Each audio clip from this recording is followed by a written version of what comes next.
everybody. Welcome to another episode of the Universe Within podcast.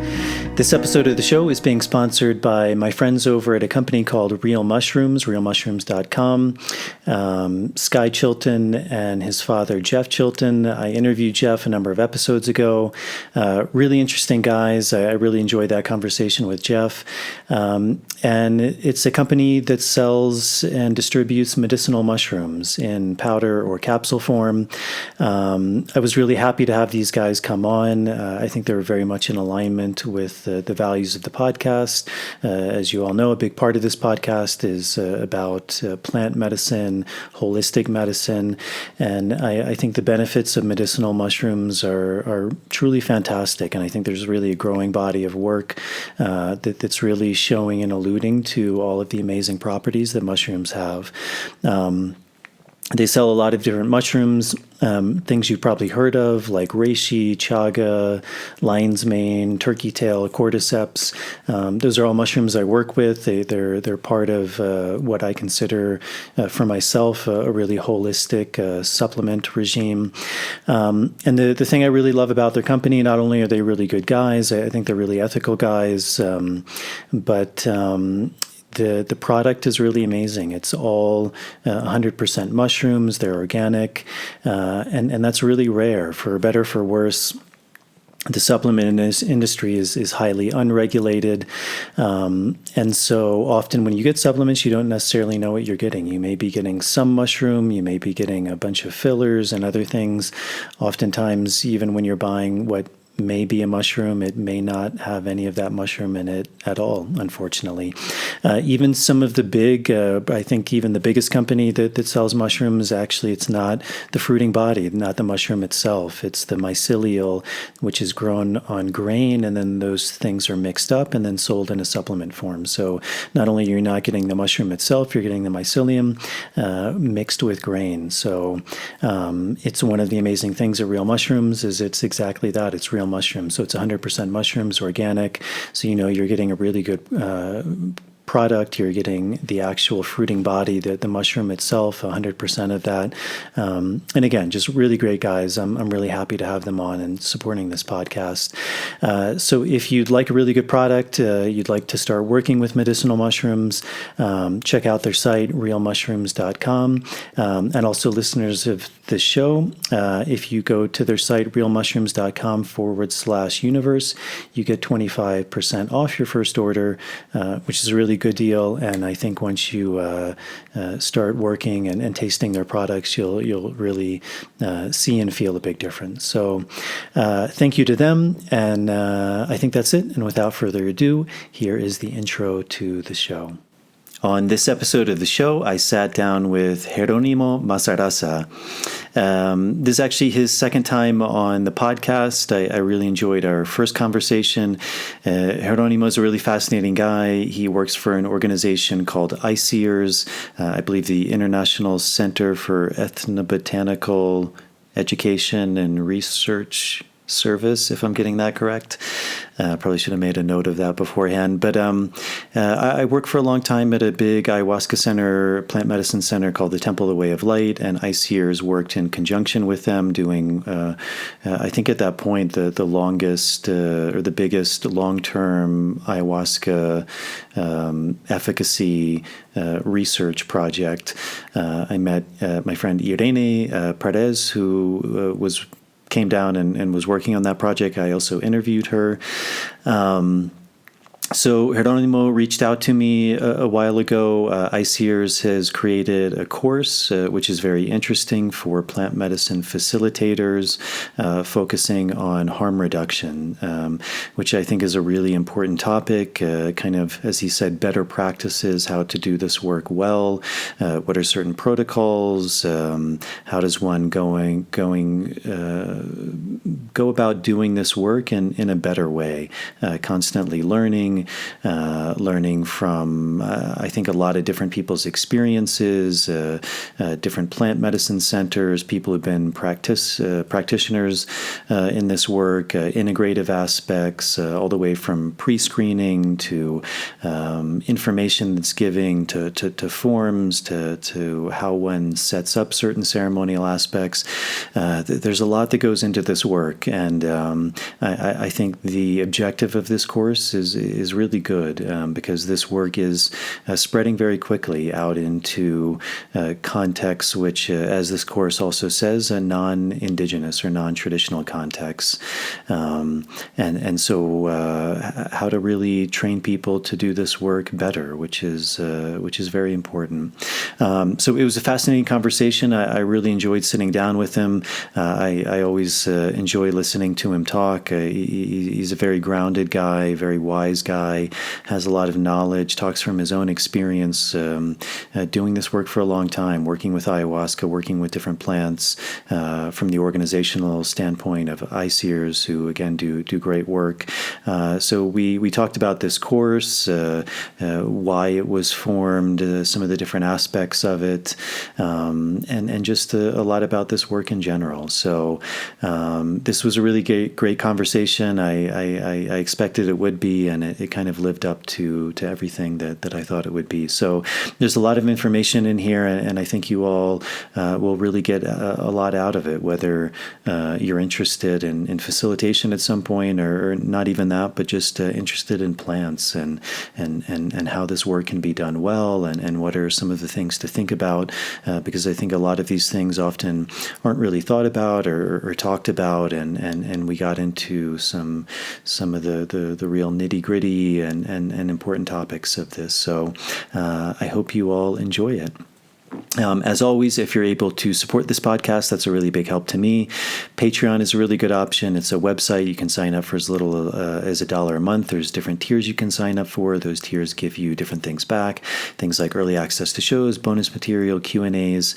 To all the people who have donated in that way, to all the patrons, thank you very much for your support. As always, I really appreciate it.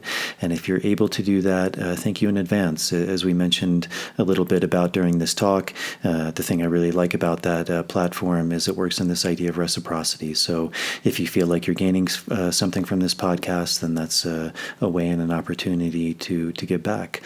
If you're not able to do that, always helping with the algorithms is really useful in getting the show out to a bigger audience. So if you're watching the video version on YouTube, subscribing to the show, turning on the notification bell, liking the video, leaving any questions or comments in the comment section, all of those things really help. There's also the video version on Spotify now as well, and Rumble.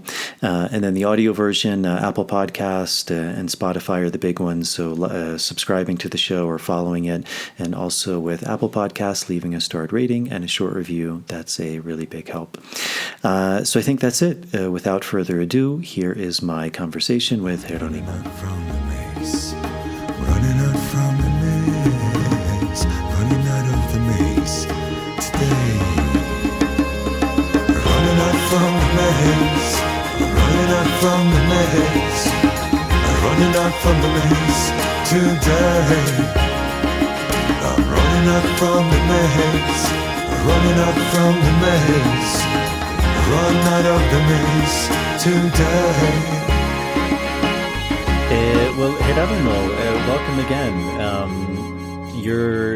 You actually might be the first person who was on this podcast now for a second time as a solo. I've had a couple of people come on as kind of panels for multiple times, but you may now have the honor of the first person who we've done a round two with as an individual.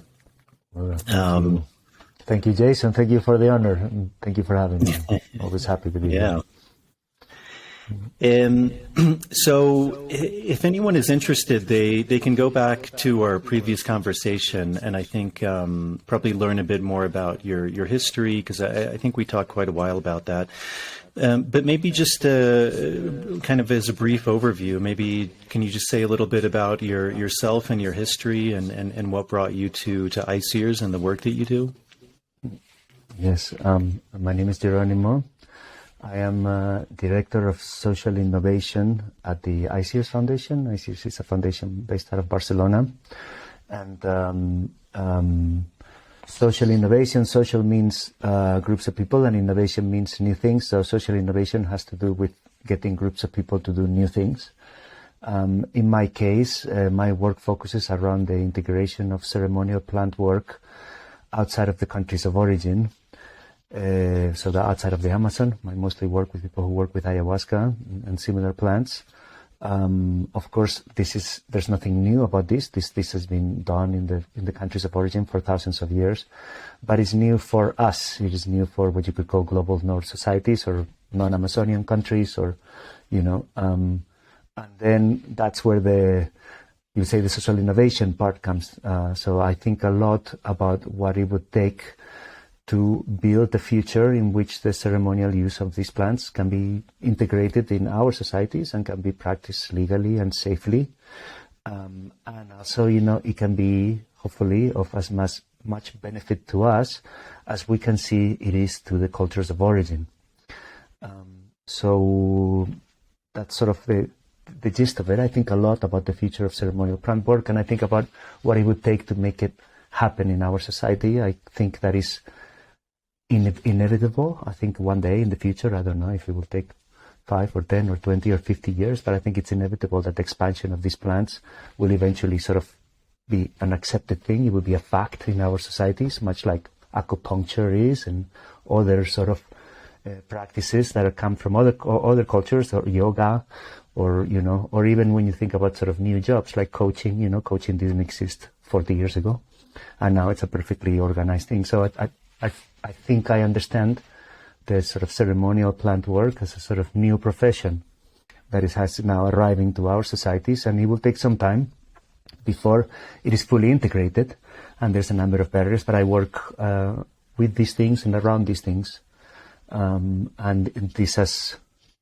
different aspects. Some aspects need to happen at the policy level, at the sort of international law level. Some other aspects need to happen at the local administrative level, and some aspects need to happen at the level of the facilitators and the practitioners themselves, in terms of what would it take, for, a group, an organization of people who work with plants to be able to, sit down and begin to negotiate with the administration of their country, what it would take to sort of integrate this work. And when we look at other professions that have emerged over the years, basically this process means that the collective has to organize. The collective has to self-regulate. They have to choose a set of minimum ethical standards or best practices, or call it what you will. And then the collective has to have representativity. So there's some sort of organization that can say that they represent, if not all of the people doing this, certainly a majority of it. And then a conversation can begin to be had, or this is the way that it's happened before with other collectives. So this is sort of the model that we work upon. My work is, it happens in the immediate term, but there's a lot of sort of long-term thinking. I'm trying to think not of the situation as it is today, but the situation as it could be 10, 15 or 20 years into the future. And then what steps need to be taken today in order to slowly make it there. But basically, I think underlying all of this, it is an understanding, like I said, that this is unavoidable. So when I look at the expansion, for example, of ayahuasca, because ayahuasca, as you know, is not a plant, but it's a formula. It's a preparation of 2 plants. So there's a sort of how-to. When there's a how-to and there's a formula, one can imagine a sort of year 0. One can imagine a moment of one person, or maybe several persons in different indigenous groups in the Amazon, who for the first time put together these 2 plants. And then there's a first time. And then this first time grows from this one person or group of persons to other groups, to other communities. Now there's 72 indigenous groups or more in the Amazon that are use ayahuasca traditionally. Then it jumped to the cities, then it jumped outside of the countries, then it jumped, and now you can find it everywhere in the world. So the process of expansion of this has been always there. This has always been expanding. And it expands from person to person.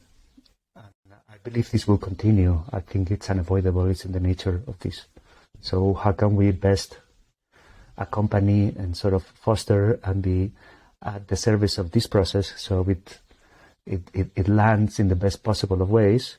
And what can we learn from the cultures of origin in terms of people who have had long relationships with these, and how they relate to these substances, and which parts of it can we learn without taking and appropriating sort of cultural forms that don't belong to us.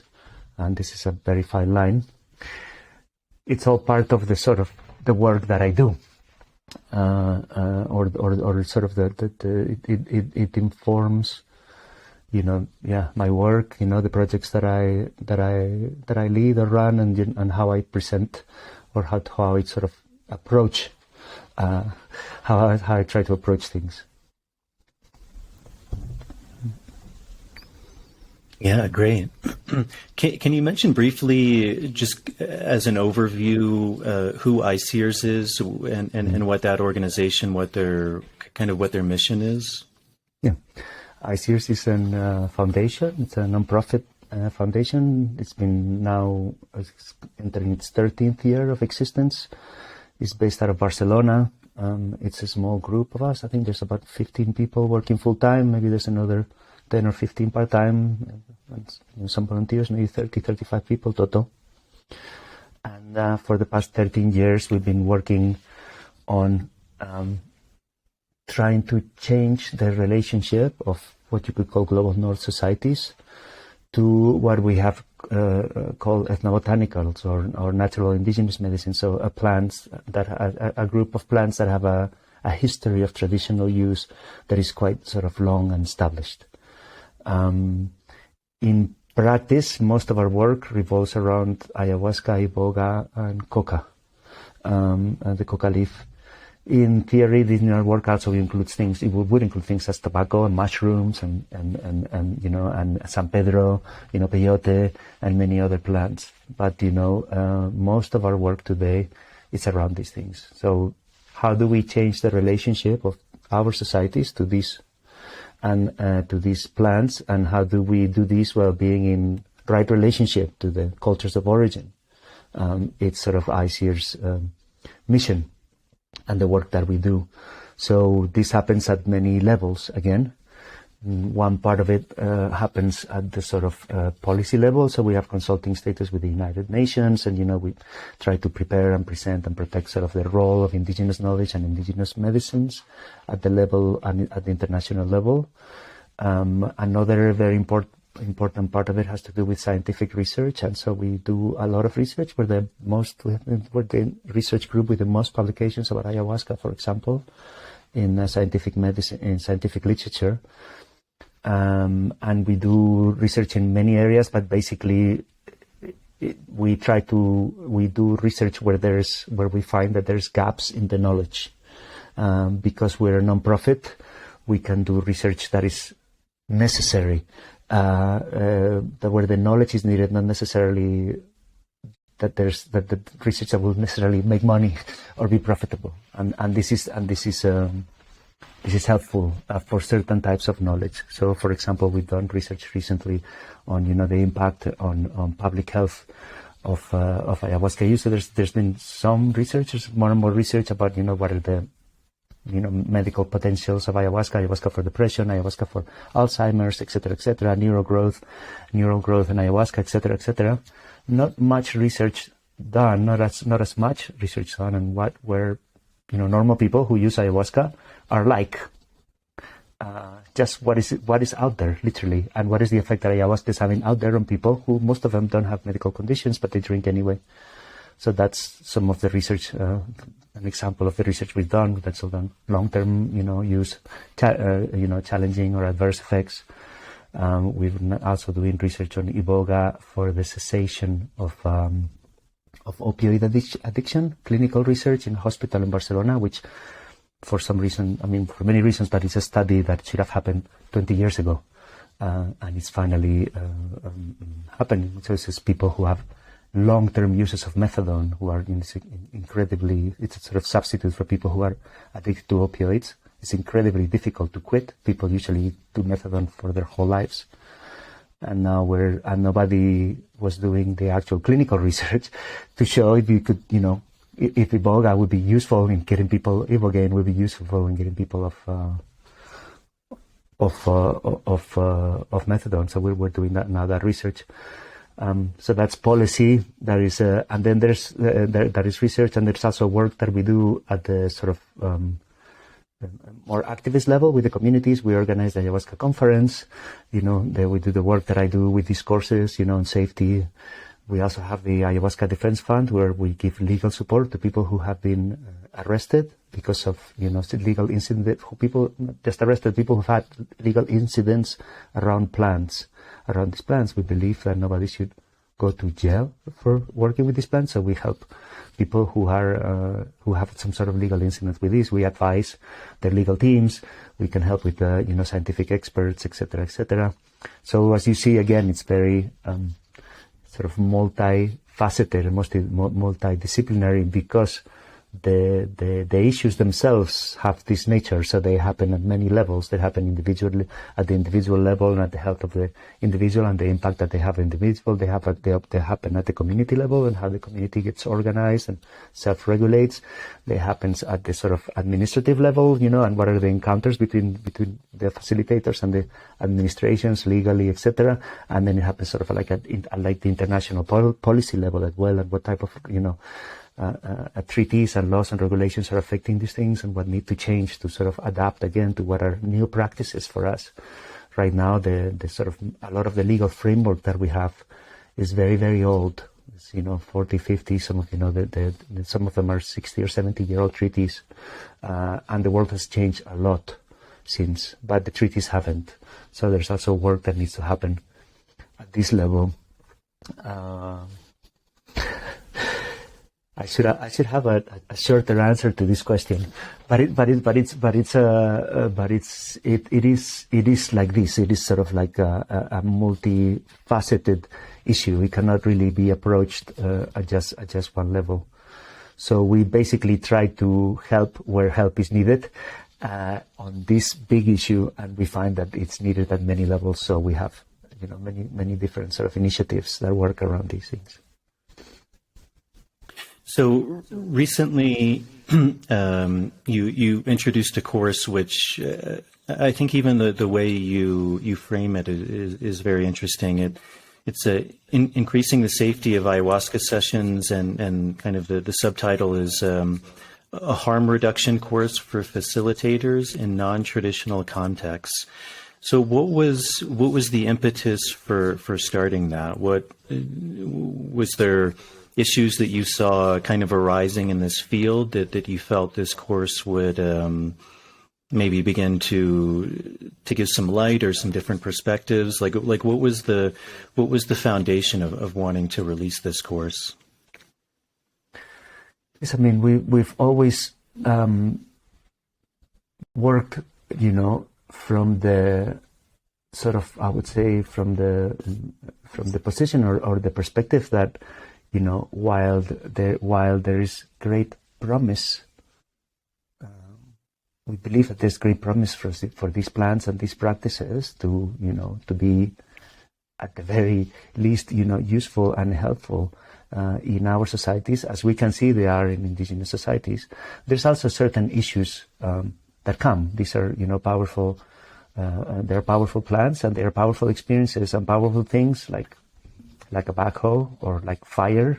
They can go either way. They're ambiguous in this. Fire can keep people warm and create amazing food, and it can also burn down houses, right? I mean, we manage fire with all its dangers, and that's why fire is not illegal, because we understand even though it's dangerous, there's ways to handle it.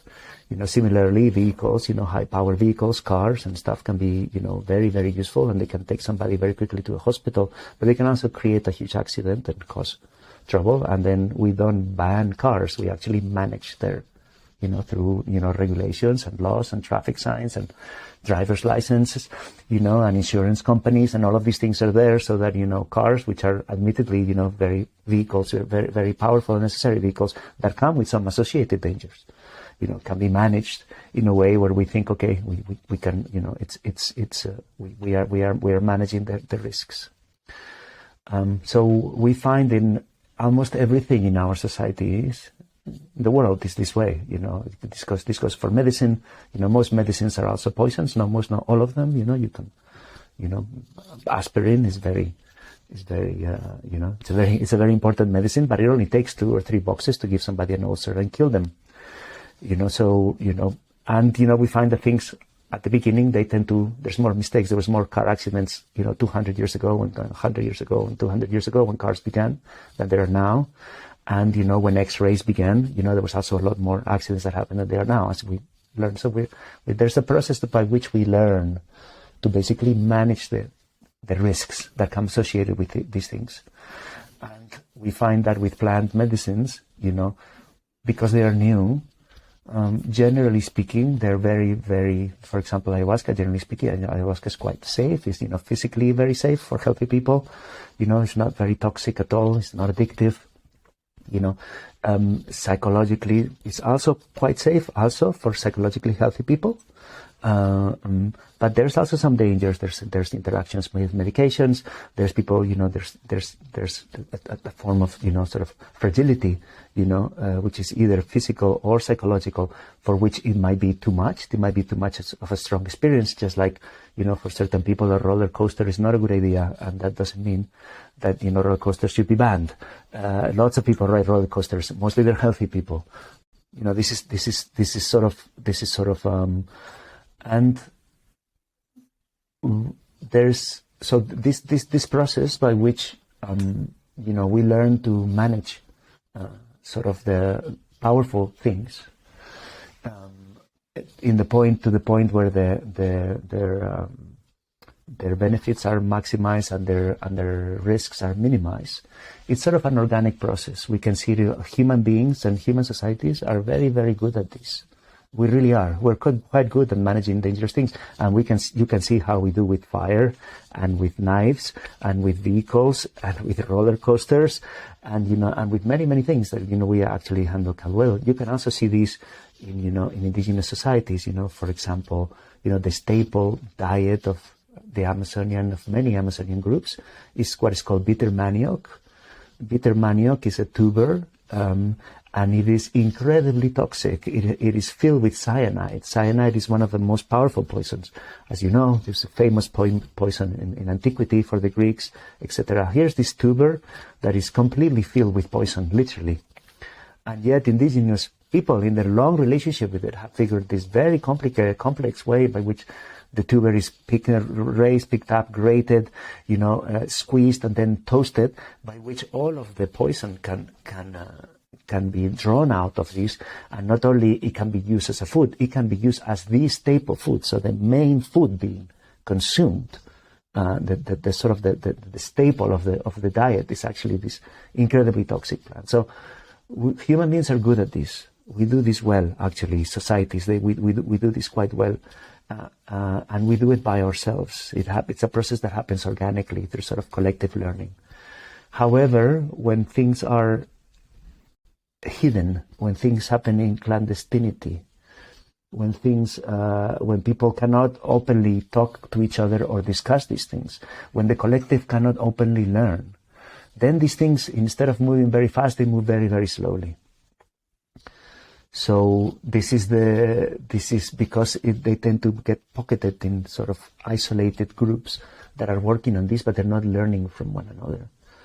So out of this realization, and out of my own work, in which through the years I've met and spoken with hundreds of people that are working with ayahuasca, from all the way from very, very traditional ways in the Amazon all the way to very sort of westernized ways, and finding that in all of these different groups, which are many, it's very, very large, there is always many useful sort of wisdom, you could call them better practices, around the safety, how to safely use these plants.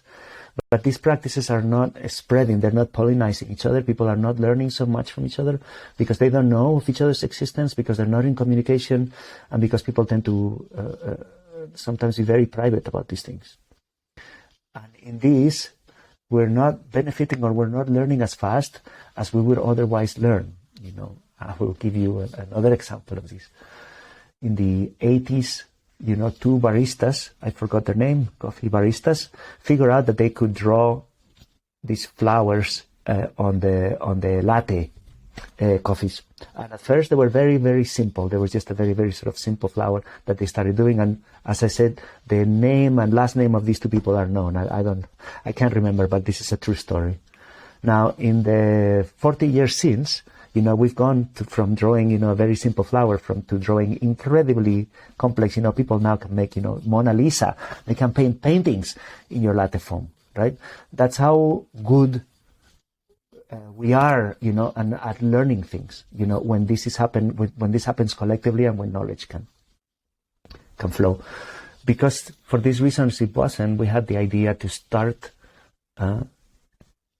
training, certain courses that would be directed not at people who wanted to learn how to work with plants, but at people who were already working with plants and who could benefit from sort of higher level safety protocols and useful information from everything that we had learned, and also from everything that we had learned because we have run a free support service now for 10 years, or we have fielded more than 1,000 cases of people having, questions, doubts, and also difficult experiences with plants. So we have gathered a lot of knowledge that is not knowledge that is ours, but is knowledge that is out there. And we have simply been able to sort of gather these by fact of talking to everybody or to talking to so many people and seeing so many different implementations and circumstances.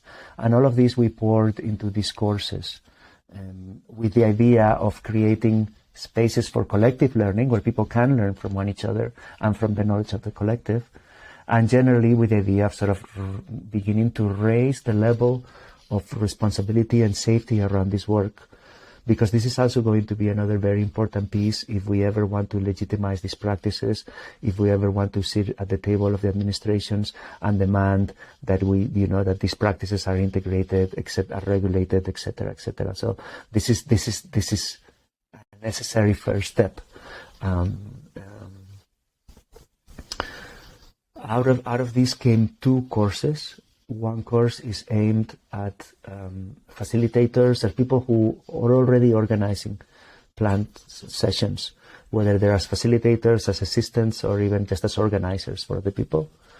And this course is on safety and harm reduction, and it covers every part of this life cycle, from this previous screening to safety during the ceremony to follow-up and safety after the ceremony.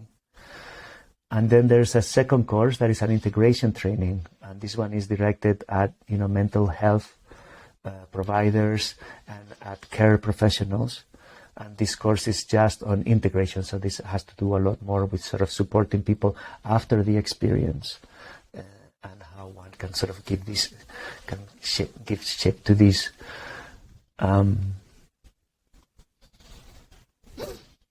Again, I should have a shorter answer to this question. No, that's great, Jerónimo.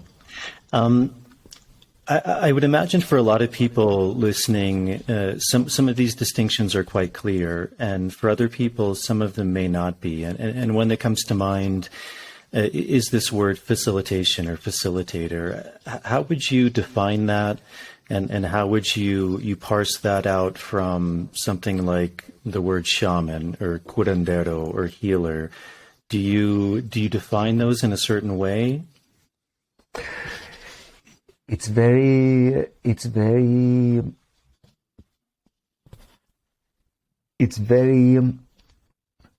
when you look at the history of these plants, the plants that ICS works with, majority of them and these practices come from South America, peyote, San Pedro, ayahuasca, mushrooms, and the majority of them have, all of them actually have a long history of traditional use by indigenous groups, and many of them had reached, for example, coca leaf, for example, tobacco. We, outside of the countries of origin have a relationship with these plants that go already hundreds of years. We've been using tobacco for hundreds of years. We've been using ayahuasca for hundreds of years. Not ayahuasca, sorry, but coca and coca products. However, our relationship to these plants, it doesn't resemble at all the relationship that the original groups have to them. Tobacco is a great example of this, but also the coca leaf. So when we look at the cultures of origin, we see that these plants are revered, enormously respected, and they are integral and very, very important part of the culture. And that their role, generally speaking, has to do with the renewal or the renewal of the culture. So, for example, coca leaf for the Witoto or for the Kogi or for the Varasana or other groups that have been using traditionally for a long time is not only a sort of very important food supplement and also sort of used to in strenuous work circumstances, but is absolutely key part in a series of practices or rituals that basically revolve around building community consensus. Coca leaf is chewed in when the group gathers to talk. And what is being discussed and what is being built are very often the day-to-day activities of the community and what needs to decide it. And for this, it becomes a sort of fuel for speaking and a fuel for listening. I have been fortunate enough to sit in a number of, of these circles of mamederos with the Varasana and also with the Kogi, and to sort of watch this process in action of how communities build through building consensus, through creating space for people to talk. And this is very, very different from the debates that we have or that our politicians have, in which one person is supposed to win and people are interrupting each other all the time. And they're also very, very different from, with all due respect, the cocaine parties, or with none of due respect, of the cocaine parties of the West, where everybody talks and nobody listens. It's very, very, very different, right? So, and we can see this for tobacco, for coca, we can see this for mushrooms. Even mushrooms doesn't at all resemble the sort of indigenous use the use that we give them. We can see it even this for cocoa, cacao, which used to be it's a bitter drink that was very, very popular in South America, and we turned into some sort of sweet tablet. It's been like this again and again and again until ayahuasca. And then with ayahuasca, something sort of extraordinary happens, or something very, very new happens. Something that has never happened before, something exceptional. And that's if you look at a more or less regular ayahuasca ceremony in Europe, you will see something that looks like an ayahuasca ceremony in the Amazon. It recognizably, of course, there's many differences, but there's a number of elements that are very, very similar. So there's a group that sits and they gather together. There's a person who guides the ceremony, who serves and gauges the dose for everybody. This person is responsible for the well-being of everybody there. This person usually creates some sort of performance, usually around music, that sort of guides and modulates the effects of the plants. So what we have is the ritual use of plants. And not only that, it's a ritual use that actually harks back, that recognizably connects back to the source, the indigenous uses. This has never happened before. We have in the West never taken a South American power sacred plant and used it, or integrated it in any way that in any way resembled what their cultures of origin were doing. This is where, to get back to your question, this issue about curanderos and shamans and stuff gets tricky.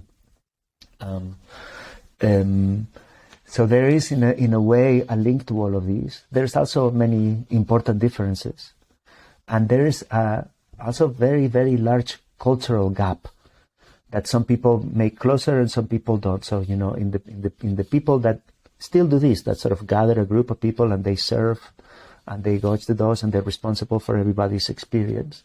Some of these people working in Europe, have spent many, many years of South America learning from indigenous people, and everything, the ritual, the songs, and the way they structure themselves is very, very similar to what happens in South America.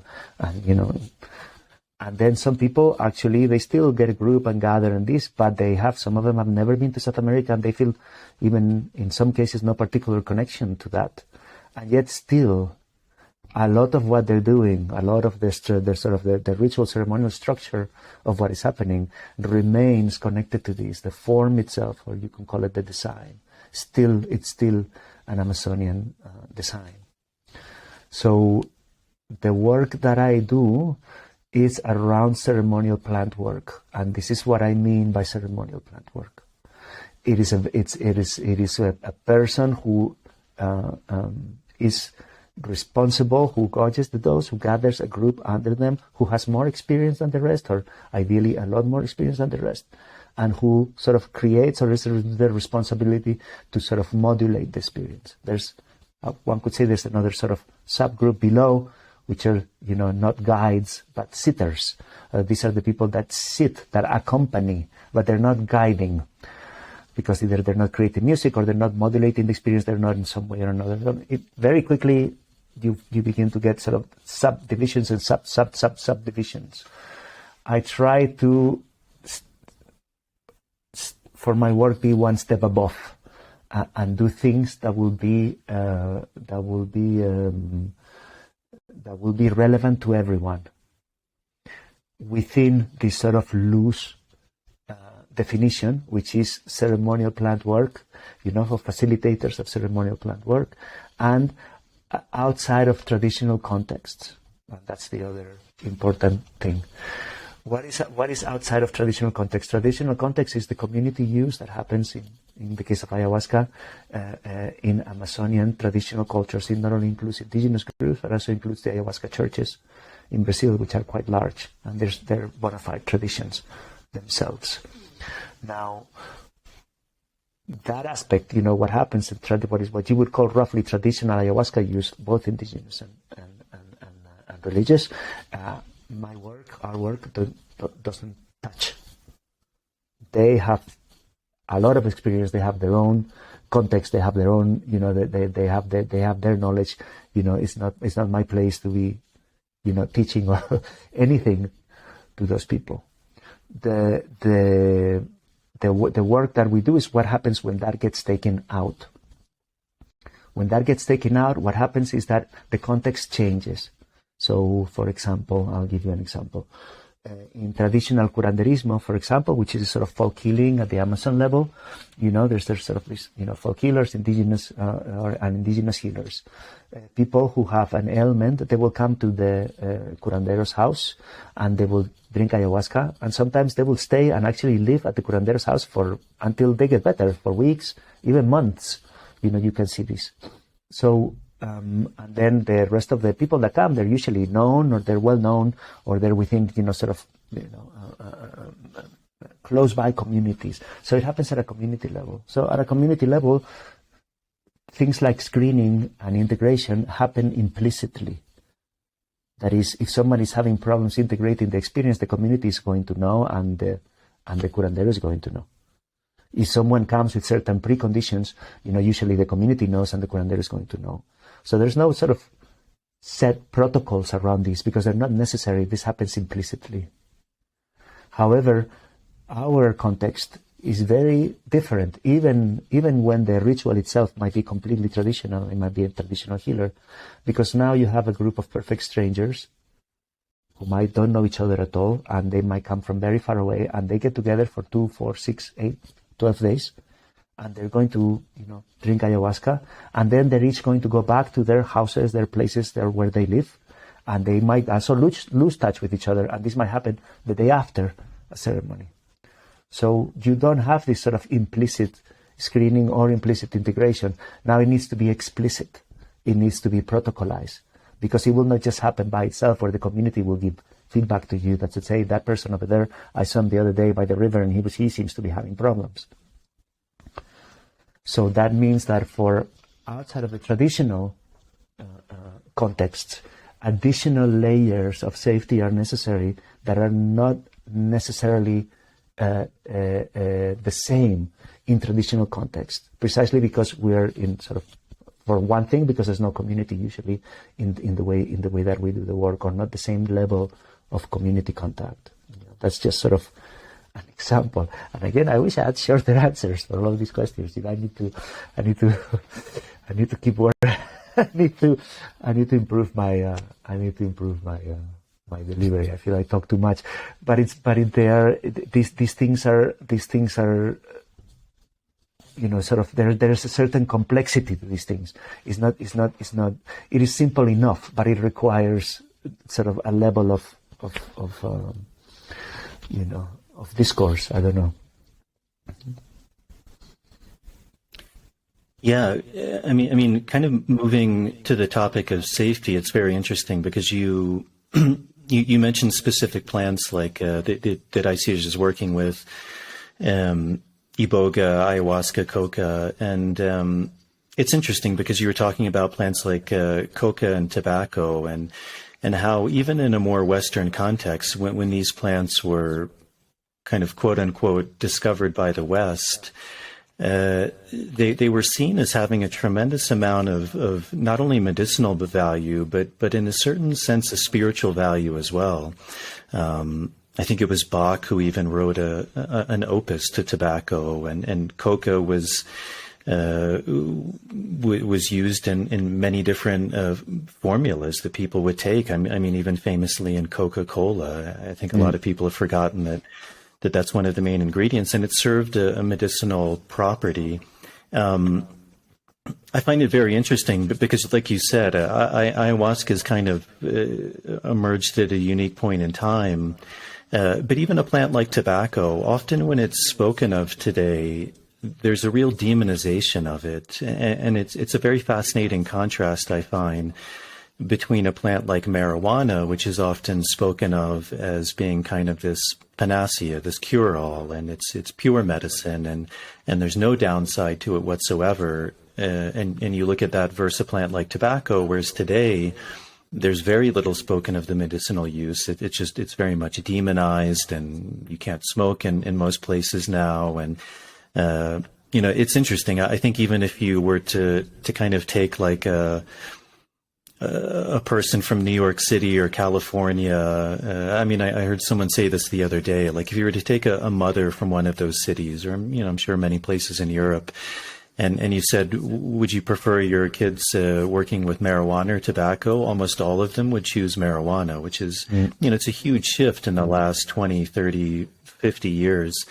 But I think it brings up this interesting point that, much like you're saying, is we begin to lose a lot of this complexity. We look at things in terms of all good or all bad, or black and white. And I think even like with marijuana, many people are beginning to see now, because within the last 10 or 20 years, there was this real push that there is no downside of marijuana, that it's purely medicinal, that it's good for everyone. And I think people are seeing now that there are potential downsides. And just as you said, that certainly doesn't mean any of these should be illegal, because when you look at them vis-a-vis something like cars, I mean, the rate of injury is minuscule. It's truly minuscule. But to also say that there's no downside is also disingenuous, which kind of comes back to that area of safety, which is, as you said, when things are in the dark, that's often when things tend to go awry. And when things are brought to light, we have the ability to actually find that wisdom, like what is the benefit, what are the downsides, how do we mitigate those things? So with safety being such an integral part of this course that you all have come out with, what do you find? You mentioned some of these ideas of like best practices or better practices. What are some of the issues that you see safety-wise that you think are important to address? Because again, I think that is important. And also someone mentioned to me the other day that they didn't like the word safety being used because it kind of implied that somehow these medicines were unsafe.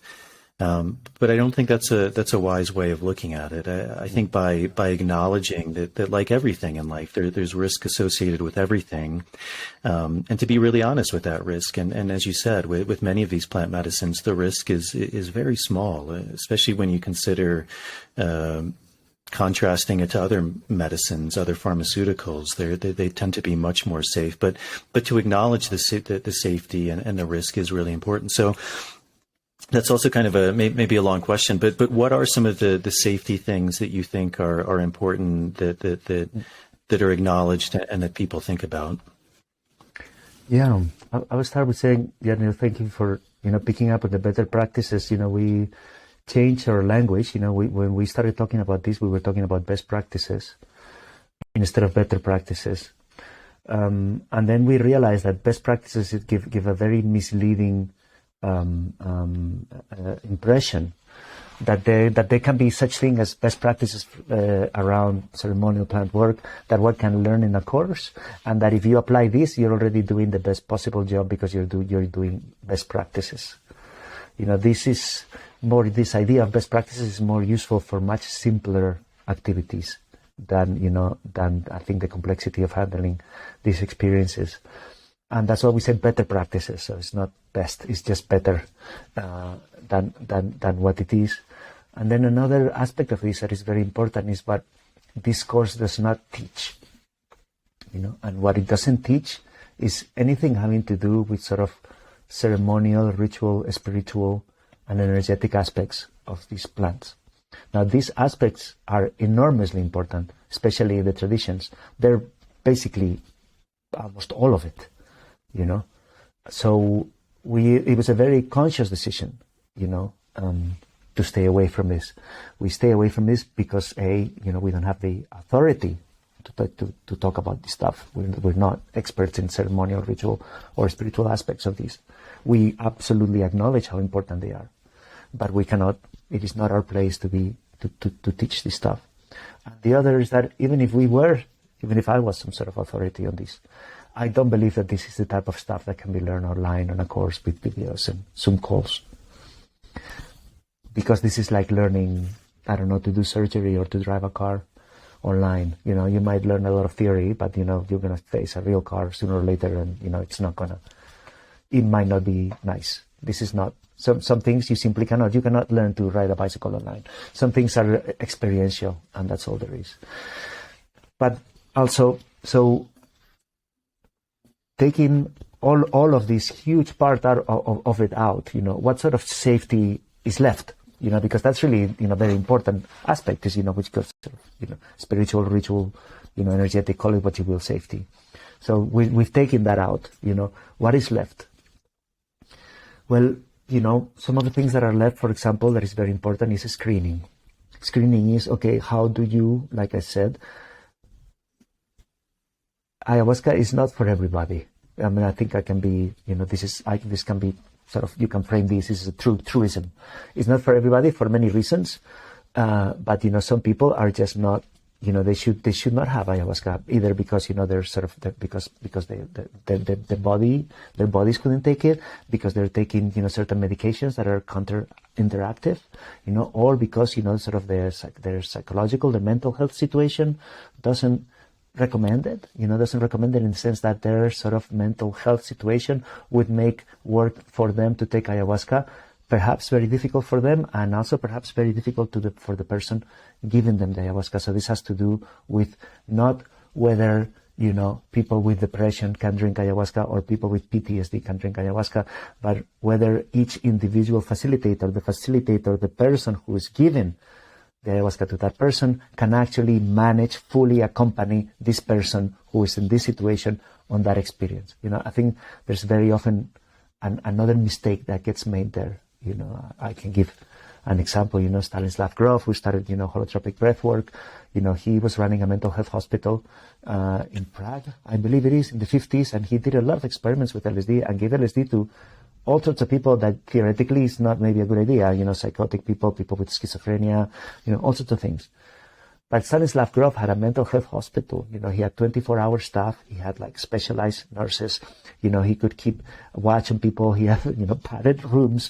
He had, with that infrastructure, many things are possible that are not possible in a sort of like outpatient program. Right? And similarly, when it comes to what, sort of ayahuasca and screening, the question is not whether it's okay to do this. The question is, can this facilitator, this concrete facilitator in these concrete circumstances with this concrete person, really fully be present and capable of accompanying, what might happen if this person drinks ayahuasca. And then from there is where the decision gets made. So, one important part that goes a long way to increasing the safety in terms of getting people, less people not having accidents and people getting hurt, has to do with screening. And basically, there's a group of people, that probably should not drink ayahuasca. And this group might be larger or smaller depending on the ability in the individual ability of the facilitator. So again, it's like asking a question like, can this sailing boat survive a storm? Well, it depends on the ability of the captain, right? You have a really good captain, maybe he can take this boat through a really difficult storm and bring it back. You have a novice captain, maybe this boat, or any boat for that matter, with this captain, should not go into storm, right? So this decision is not made on the boat. This is not about ayahuasca. This is about the facilitator and what the sort of the range, the expertise of the facilitator, because very expert facilitators can do things that are very difficult or unachievable by less experienced facilitators. Just like, very experienced horse riders or, I don't know, take an example, car drivers or, can do things that, that less experienced people, they can't. It's exactly the same as everything else. You see people, get on a Lamborghini, and if they're a really good driver, they can do amazing stuff with that car. And then you see, less prepared drivers get on a Lamborghini and they tend to have an accident. This is nothing to do with the Lamborghini. The Lamborghini is what it is. It's simply a powerful car.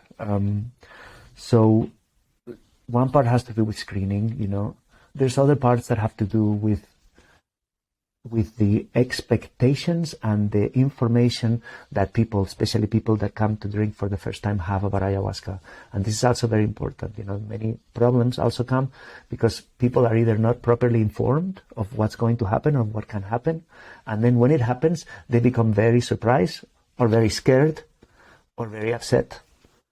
So it has to do, with how one can properly inform people. This is a tricky part for facilitators because, what you have to explain about ayahuasca to a novice person is actually can be quite long and deep.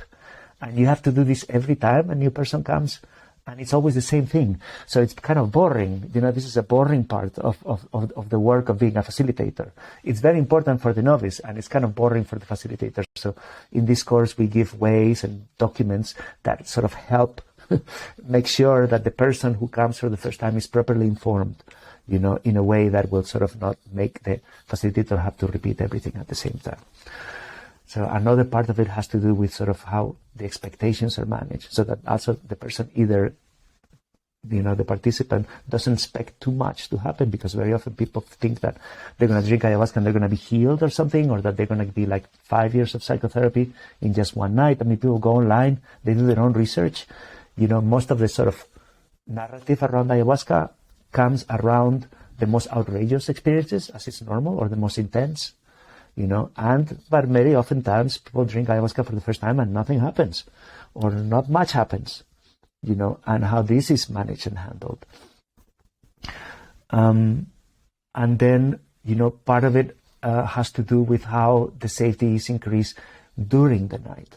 And what type of protocols are necessary, and what do you do if, how do you avoid certain harms from happening? What happens with fires? What happens with people who lock themselves in the bathroom and then they can't get out? What happens? These are very, in a way, a lot of the, sort of safety around this is not that dissimilar from safety that you would need around any gathering of people. People can have heart attack in an ayahuasca ceremony, not because the ayahuasca provokes it, but because people have heart attacks all the time. They have heart attacks in bars, going up the stairs, riding a bicycle, right? But you have to be prepared, if you are hosting this. So, there's a large part of these things that actually are not particular to ayahuasca, but simply particular to gatherings of people. That doesn't mean that whomever is putting these gatherings together should not be prepared. They should absolutely be prepared. They should know about this. They should have protocols. They should have. And then there's certain things that are just sort of particular to ayahuasca. What happens when somebody's having, overwhelming effects? What happens when the effects is too much? What happens when it goes into the next level, which is like not only they're too much, but they're sort of lasting too long, and then what happens when there's even a further level there, which is very, very rare, but is very serious, which is, full-on dissociative sort of experiences, and psychosis, and what type of work is needed there and support and help the person. But most importantly, how do you avoid that whole situation by doing proper screening at the beginning?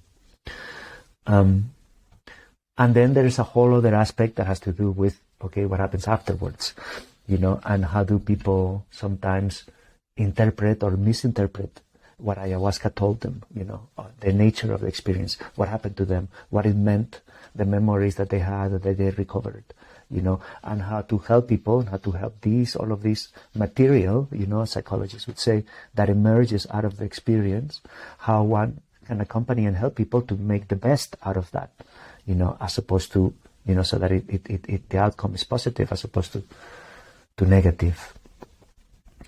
And this is very roughly sort of many of the risks, and this is just for the participants.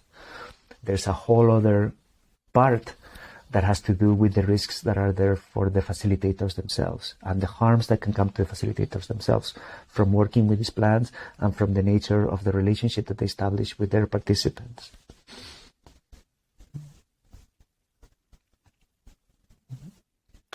You mentioned a really good point, which I think speaks to also the complexity of a lot of these things. And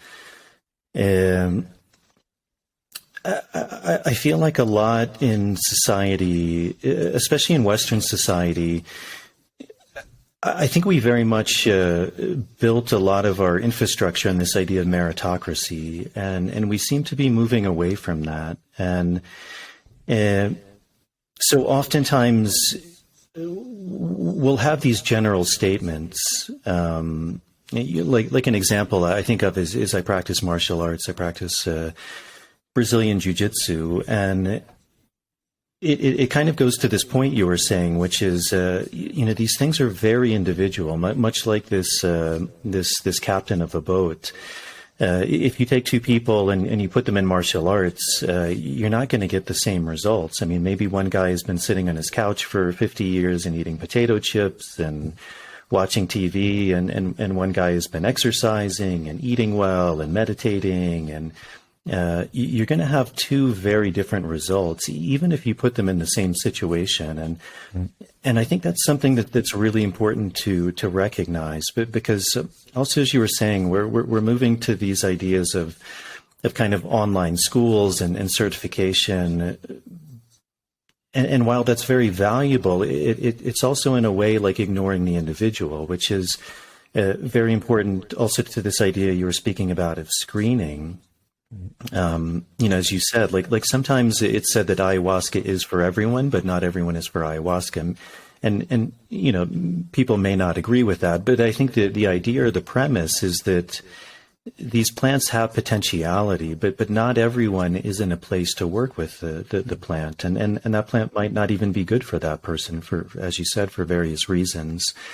But to really acknowledge the individual and again, much like I think it was very well said that the captain of a ship, the other side of that is then we can experience this thing, which is very common too, which is this ego inflation. Often in this work, it's referred to as like a Jesus complex. Well, I'm the chosen one, and I don't need any qualifications because no one understands my innate powers, and I'm able to do all of these things. So it's, as you said, a lot of these things are very complex, and often because I facilitated for many years, and I think one of the really valuable things that you're pointing to, and I used to say this, was that, again, it's hard to give a percentage, but I would say like 90% of my problems were actually solved by how I set things up, the words that I use, as you said, the expectations, the information that was given, agreements that I would make, where I would get verbal agreements from people of do you agree to this?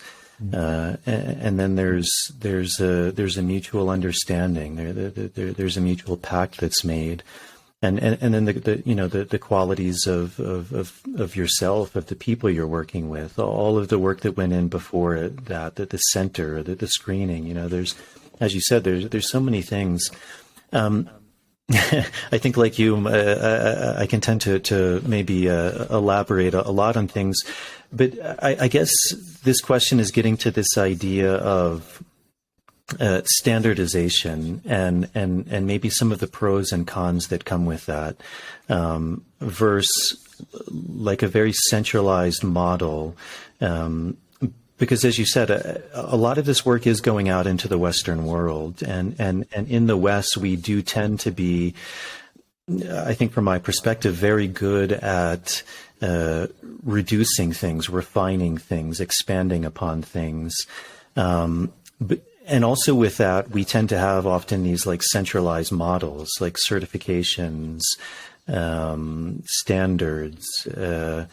But then there's also this argument for more decentralized models of, much like you were also acknowledging, that indigenous people, for example, have maybe a particular way of working, that various different indigenous people have their own ways of working. So I guess the question is how do you and ICers find that balance between having something that's taught that as you said, because I think there are very universal principles and things that apply almost across the board. And then there are things that could be debatable, and maybe certain groups of people can do something very well. Other people can maybe not do it as well. So where is that kind of balance, or finding that line of being able to teach things that you feel are kind of universally applicable? And then where do you see that there's room to where some of those things may or may not apply in other situations? Yes. Yeah, this has been a big sort of part of our own sort of internal and also sort of collective and community debates. There is enormous variety and sort of diversity in the sort of the practices around ayahuasca, even in the traditional world. So, even in the Amazon, within the Amazon, there's enormous diversity. And then, also outside. And, again, this sort of problem of, the dangers of standardization, as standardization tends to be like a steamroller. It sort of flattens everything, and that's what it means, standardization, and how can these things be created? So, there's a couple of concepts that are very important to our work. One is the difference between sort of individual freedom and sort of collective responsibility. So we are firm believers in both. That is, this is, and I believe it's nice, and I think everybody in ICS would agree with me. People should be free to do whatever they want to do with themselves, with their boat. If you want to take your boat to storm, it's your boat. It's your boat, and you can take it. It should be absolutely your right to do it. And you might get hurt, you might not get hurt. I don't know. I mean, who am I to tell you how to sail your boat? I can't. So everybody should be free to do what they want to do individually with themselves. Absolutely. However, when there's other people involved, then I'm sorry, but you're not as free.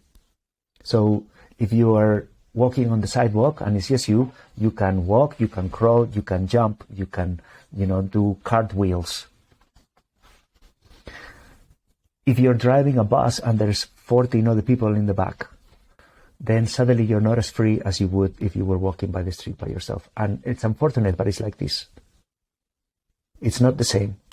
It's not the same what you do with your boat when it's just you and your boat than when there's 4 people in your boat, 4 other people. Then you are not as free, unfortunately. Now you're responsible for those 4 people. And if they get hurt and they didn't choose or they didn't know that you're going to decide to go into this storm, right? There's a responsibility there that is here. So this is also very important, this distinction. You know, people say, oh, you're sort of, some people say, well, this is my freedom. I should be able to work however I want. Yes, you should, you know, but your freedom ends where other people's freedom begins. And this is, you know, absolutely key as well, especially, and also other people's well-being. So, you know, sometimes I joke that this sort of, you know, when people have also come to me, you know, with this sort of argument that, you know, that the world's safety already comes and it brings all of these sort of things about, you know, safety first and, you know, this sort of standardization and the growth of bodies of political pressure that, you know, make life, you know, so full of rules and all of these, which, you know, I totally understand, you know. And I, you know, was having recently sort of a discussion about this, and I said that, you know, maybe I should have called this course, you know, how to avoid harming people who have put themselves under your care.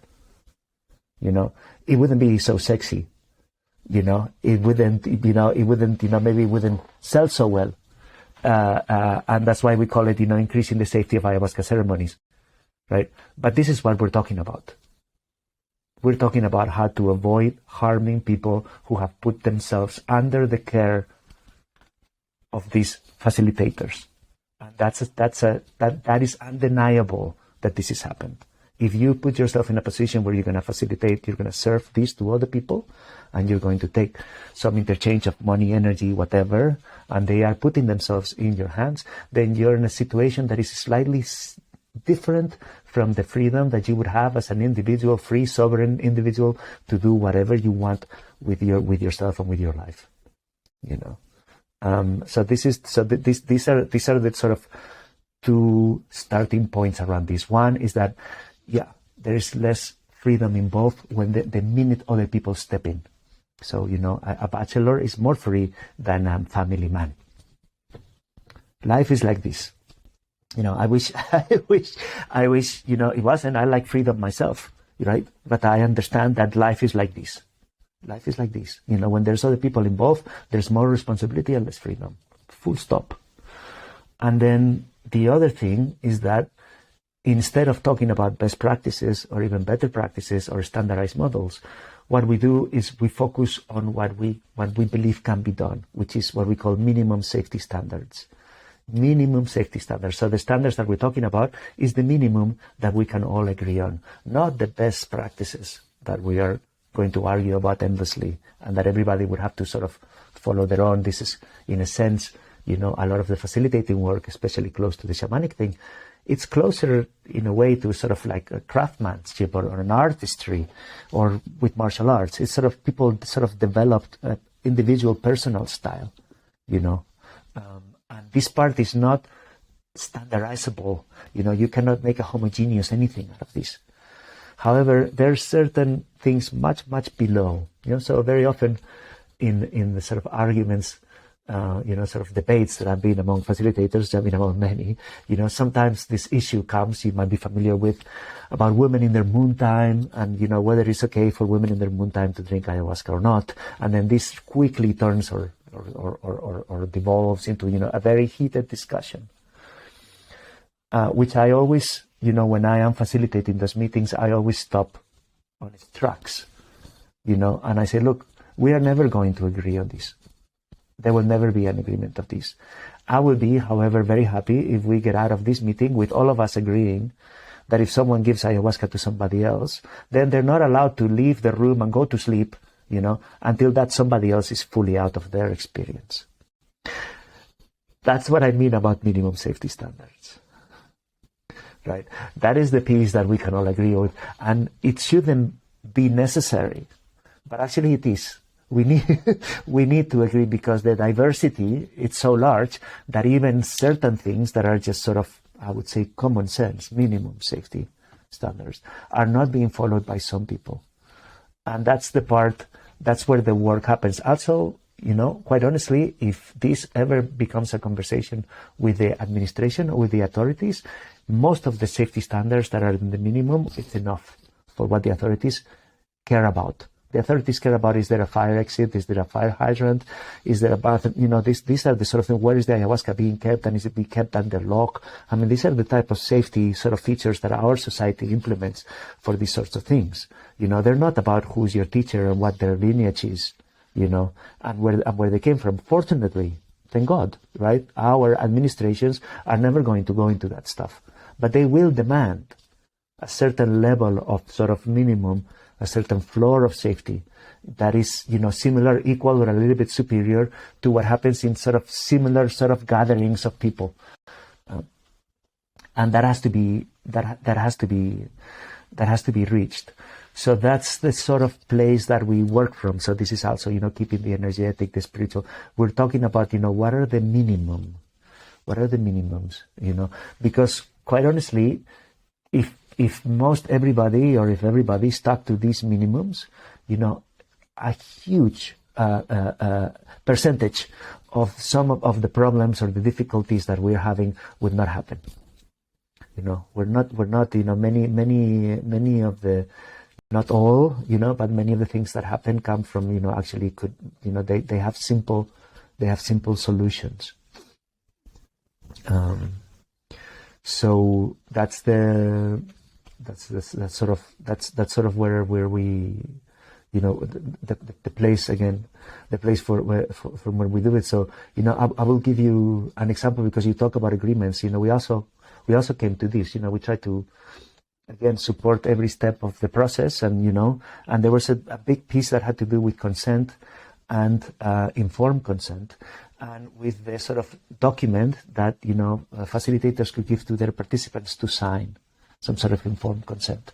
So, you know, because we, you know, ICERS, for a foundation, we can do these sort of things. We contacted lawyers and had them look at, you know, sort of informed consents from many different aspects of life, from medical research, from danger sports, and, you know, from all these other places where the people will put themselves in do something that could endanger them, their well-being, potentially, not as a design, but as a sort of an accident. And what type of release forms are signed, and what does that mean? So, and they put together and they brought back to us this very, very thorough release form, legally validated in Spain. So for Spain, it was legally valid. But that it was, you know, one of these sort of terrible legal documents. When you read it, you know, it was really not in the spirit of the plans. It was sort of like, I acknowledge that all of this, basically you have to list every bad thing that can happen, and the person has to acknowledge that they know that this could happen, and then sign it off, which of course is just, you know, talk about expectations. You know, you're making this, you know, this going on the other direction. It's like, if you tell people absolutely every dangerous thing that happened to them if they drink ayahuasca, you know, what type of attitude are they going to walk into the experience, you know? So, you know, we work a little bit with the legal part. You know, we make sure that not only the negative effects were listed, but also the positive sort of objectives. You know, the people were looking for these sort of positive things, and these are also listed, and then all the negative as well. But we came up, we realized that, you know, we thought perhaps we could just have a different sort of agreement, a pact, a different document that was not legally valid, but was sort of psychologically and relationally important, a sort of pact of honor that could be taken between the facilitator and the participant. And that would say, look, as a facilitator, these are my compromises, you know, and as a participant, you know, these are my compromises. And then, you know, they would sort of read it, and I don't know how this pledge would work. They could shake on it, or they could sign it, or they could, but they would, this document would have no legal validity, but it would have tremendous personal and relational validity. So basically, the facilitator would pledge to, you know, properly inform of everything, to be there to answer all of the questions, you know, to be there for the person when the person needed it during the ceremony, and also afterwards, and also not to take any advantage, you know, that is, you know, economical, you know, psychological, sexual, you know, romantic, etc., and to respect the boundaries of the relationship between participants and facilitators. And then for the facilitator would pledge that they were there because they wanted to, that nobody had sort of push them into this, because it's very, very important. The main contraindication of ayahuasca is not to want to drink ayahuasca or to be afraid of drinking ayahuasca. This is, you really want to, it's very, very important that you want. Sometimes, say ayahuasca is like a kiss. If you want it, it can be the most wonderful, intimate, beautiful thing in the world. If you don't want the kiss, it is intrusive, disgusting, blah, right? The kiss is the same, but this is how important this sort of aspect of consent is. It all revolves around this, right? So the person was there because they want to, that the person has been truthful in their answers of the medical questionnaire and the previous interview. This is also very important, because there's cases of people who should be screened out because they have pre-existing psychological or physical conditions, and they know that they're going to be screened out. So there's a temptation to lie during the screening process in order to be given ayahuasca. So it's very important, and we have designed a sort of a way, a method, to give the person the chance, if they have withheld any information, to actually come back and be truthful at it in different points of the process. So they commit to having said the truth, and I'm saying this out of memory, and then they commit to have to follow, the sort of, previous preparation, whatever is it that they have been given. Some people give different food restrictions and different, they commit to having followed this, and then during the ceremony, they commit not to leave the space of the ceremony until they have asked for permission and received the permission. And this is because sometimes people in the middle of the ceremony decide that they want to go home. And this can turn into quite ugly argument that, like, you're keeping me here under my, against my will. And you don't want to end up in that discussion. You want to be we're not keeping you here under your will. You made a pledge, remember, before, that you were going to stay until the ceremony was over, and I'm asking you to fulfill your promise. And that's the level at which you would want to have that discussion. Not at the level of can you go, can you not go, or where can you go? So they wouldn't leave, They commit that if they need help, they will let the facilitator know. That's not the same as accepting the help of the facilitator, but the facilitator should know that they're having difficulties, which is not the same as... and then, there's other aspect that has to do with the after and not taking, sort of life-changing decisions shortly after the ceremony, and unless a series of conditions are met. So just by both sides following their sort of commitments on both sides of the pledge, you can already do away with, a huge chunk, of the problems, or the safety risks or the harms that can sometimes, or rarely, but sometimes come from these ceremonies. And in a way, this demands something that has to do, it's a human agreement. It's good to have legal documents. It's good to have doctors involved.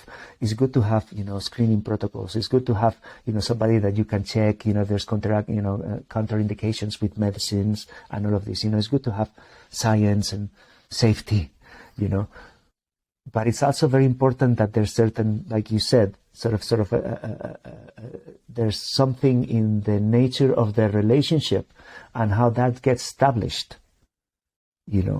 and this is not something that is easily protocolized, but it's something that, it's absolutely key in terms of the results or the outcomes of these things. So in a way, and this is, I would like to see more of these in the sort of the medicalization of psychedelics. I think this is a big sort of missing sort of blind spot of people working to medicalize psychedelics, is that this sort of understanding of this sort of, I don't know what to call it, personal, relational agreements that are happening, whether you say it or not, this is happening, right? People are coming, people are putting themselves under the care of the facilitator. People are the facilitators taking certain roles, the participants are taking certain roles. Whether this is expressed or not, this is happening. Now, how this is best done, right? How this is managed, with kindness, with humanity, with wisdom, right? It's sort of the big sort of blind spot of sort of, I think, the current attempt to medicalize, which is definitely to standardize, medical care with psychedelics. Yeah, a lot of really good points there. I would agree. I think there are what we could say are certain universal standards that do apply across the board. And much like the center where I worked, there was all of these things you're talking about: intake forms, maybe even screening calls with people, a lot of information, pre-diet restrictions, and consent forms and agreement forms. And I think those things are all really important. And as we were both talking about, I think there's also something very, very important about that human interaction, because like you said, there was very few rules that I would give apart from the consent form, but they were rules that were very important for me, for how I was managing that ceremony, and rules that would that I knew would make my life easier, and in turn make a safe environment for the guests. And I think there's a real difference when that was communicated by words, looking into people's eyes, explaining it, versus on a consent form. And much like you said, one of the really common ones, the ceremonies where I was working were done in a maloka, but you could call it a ceremony space. And we were 2 facilitators and often 23 guests and maybe four healers, 4 shamans, curanderos.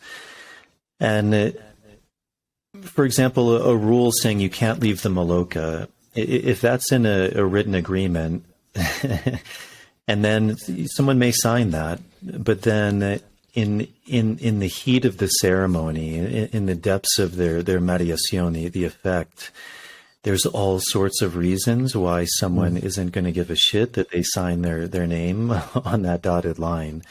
The jungle is calling to them. They need to commune with the jaguar. The energy is so dark in the maloka, they have to escape. They're going to die. They're suffocating. So that then I found that written agreement became meaningless. And then, as you said, it becomes a discussion with someone. And in that ceremony space, that's not a space for a discussion. There's no room for intellect or rationalization. You're working with a lot of other people, so even just time-wise, you don't have that time. And that's why I was saying that I found, again, it's kind of a random number, but 90% of my work was cut out by genuinely explaining. And I think that's a real key, is that explanation, telling someone why is it that during the ceremony we can't have people leaving the maloka, explaining the effects that come up. That way also when people experience that effect, it's not something novel. They can say, oh yeah, like Jason told me, this is one of the things that I might be experiencing, and now I'm experiencing it. There's that understanding, that explanation of just in simple safety protocols, like there's 23 of you. If you're all running into the jungle, maybe for legitimate reasons, you do feel like you want to commune with the jaguar, or the fish in the river are calling you to come and swim with them. We can't assure your safety, and our most important function is to ensure your safety. And so in order to do that, we have to have you stay in the maloka. And I think when people are explained that, then it's not a written line. It's like, oh, okay, like this makes sense to me. And this guy actually has my best interest at heart. And this huge thing of a verbal agreement, there's a real power to the word, which I think maybe we've forgotten about in a lot of the societies we talked about. Even you were mentioning cocoa, which I have in my mouth right now. Hopefully that doesn't get me banned from YouTube. But there is this sense of this real power of a word. And tobacco, there's these qualities of a commitment, a pact, and I think that's something that's really important. That when someone does give their word from a genuine place of like, yes, I agree to that, then in the heat of that ceremony, when these things come up, it's much, much easier to deal with. It's just simply like a gentle reminder, like, hey, you made this agreement, and you remember all of the reasons. And so now we have to be held accountable for that, for your own well-being. And I just find that that's such a much easier place to work from. I guess one other question. You go ahead. Or if you want to make the question and then I will answer both. But just what you said reminded me of a couple of stories, but I got them. Go ahead. No, go ahead. Go ahead. Yeah. But there's one was first or second time I drank ayahuasca. It was 20 years ago, and I was in the jungle. I was in Manaus. And I stepped outside of the Maloca, and you see the sort of the side of the trees and the profile of the trees and the moon and just the sounds of the jungle. And I had this sort of feeling that I wanted to be closer to this wonderful nature. And I just sort of bent down and I put my hand on the ground just to feel the ground, and immediately got bitten by, go figure what. The insect that was crawling at night in the jungle, as it happens. I mean, it was like almost immediate, and in terms of of what is out there, and the other has to do with it's a story about people. Once I was with a friend who works with ayahuasca, and this woman came and she wanted to drink. She said, I would like to drink, but I can't because I'm taking antidepressants. They're very strong, and I can't stop them because when I stop, my symptoms get much worse. I already tried. So I explained to her that it was not possible because there were sort of counter certain interactions could happen that were not positive. And she said, yes, no, I understand that something bad could happen, but it's okay. I'm totally willing to assume the risk. She said, and I had to explain to her that it's of course she could assume the risk for herself, right? This is like where you take your boat to the storm, and you might. But the thing is, if she was going to have developed problems in the middle of a ceremony, who was going to take care of her? Who was going to take her to the hospital? Who was going to explain to the doctors that she drank ayahuasca and that now she needed help? Who was going to take care of the rest of the participants while that other person was accompanying her to the hospital?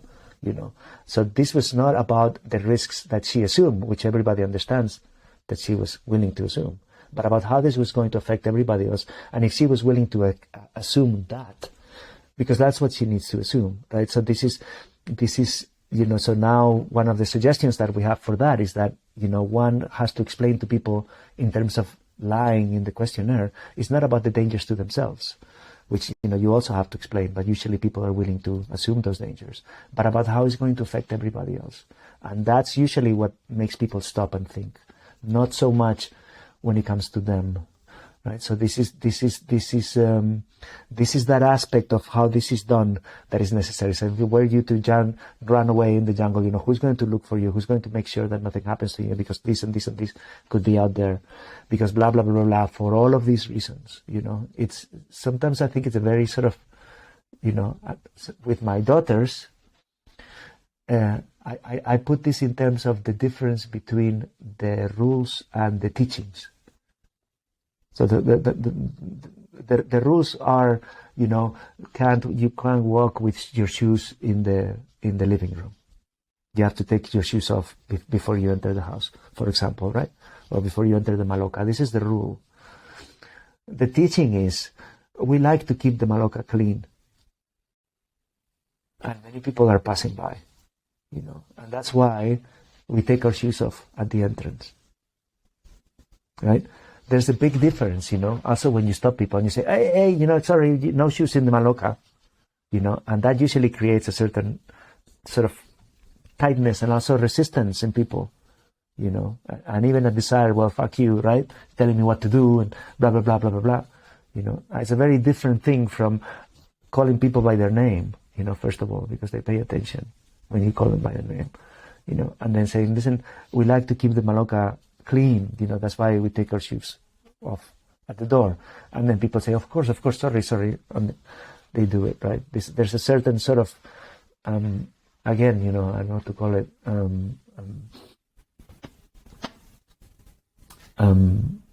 There's a tendency in our society, not in our societies, but in sort of generally, it's already been it's been spoken about by certain anthropologists that study religious movements, and they call it the difference between the evolution between the charismatic stage and the bureaucratic stage of a spiritual movement. So the charismatic stage is at the beginning and is usually built around, a figure, a founder, some sort of figure that has, sort of spiritually more advanced or very certain charisma. And this person is sort of teaching. And then eventually the system begins to solidify or the person dies. And what is left are the rules. This is the bureaucratic aspect, because the rules are much easier to communicate than actually the teachings, that require, no shoes in the Maloka. That's easy to say. Everybody can remember. Everybody can learn. But there's no learning there.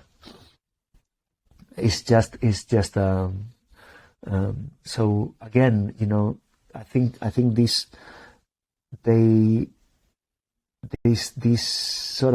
plans, this work sort of demands of people,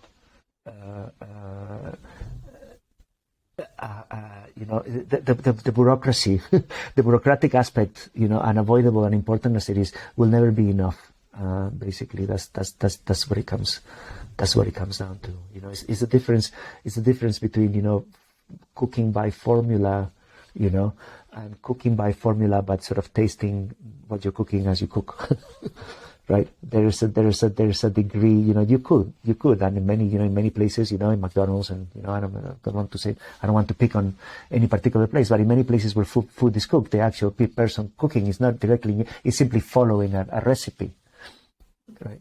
And a formula, but that's very different from actually engaging and adjusting. It's a more organic process that I think is necessary. And that is impossible to standardize. It's impossible to put into you can sort of protocolize, but not really. It's the sort of most magical aspect of all of this, and perhaps the aspect that will be less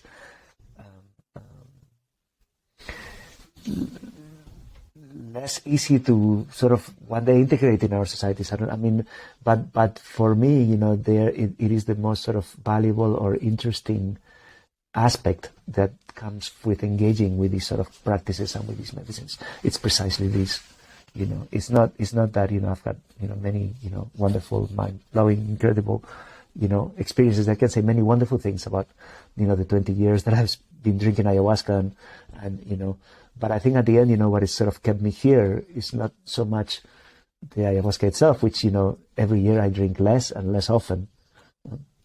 But because this is also, I think, part of it is sort of natural.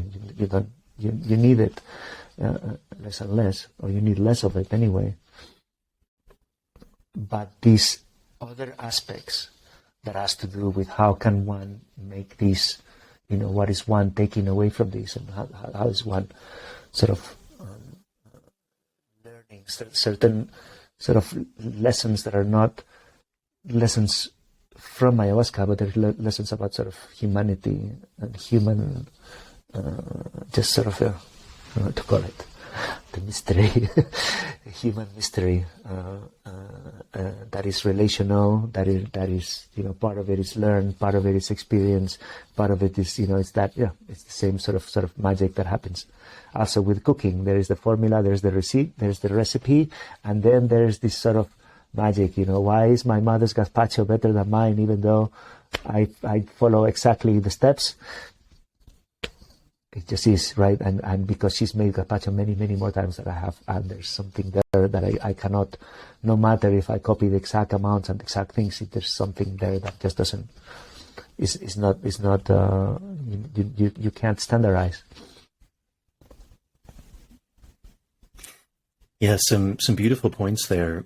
It actually kind of led me to my next question, and I think you really beautifully spoke about it, and it's something, kind of going back to this martial arts analogy, it's something I really noticed is many of these traditional martial arts, like I'll use Aikido, for example, because I practiced it for a little while.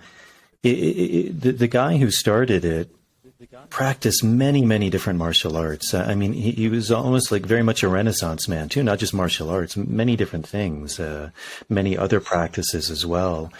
And from that, he developed a style. And very much as you said, often when these people die, the only thing that's left is the form or the rules, as you said. And people often forget the essence or how those things were derived, or only understanding things on the level of form, but not necessarily the essence that was under them. And I think many martial arts in that way, they really suffered. They kind of reached a limit, and there was no real advancement. If you look at any traditional martial art 20 years ago versus 100 years ago, it's basically the same. There's not a lot of difference.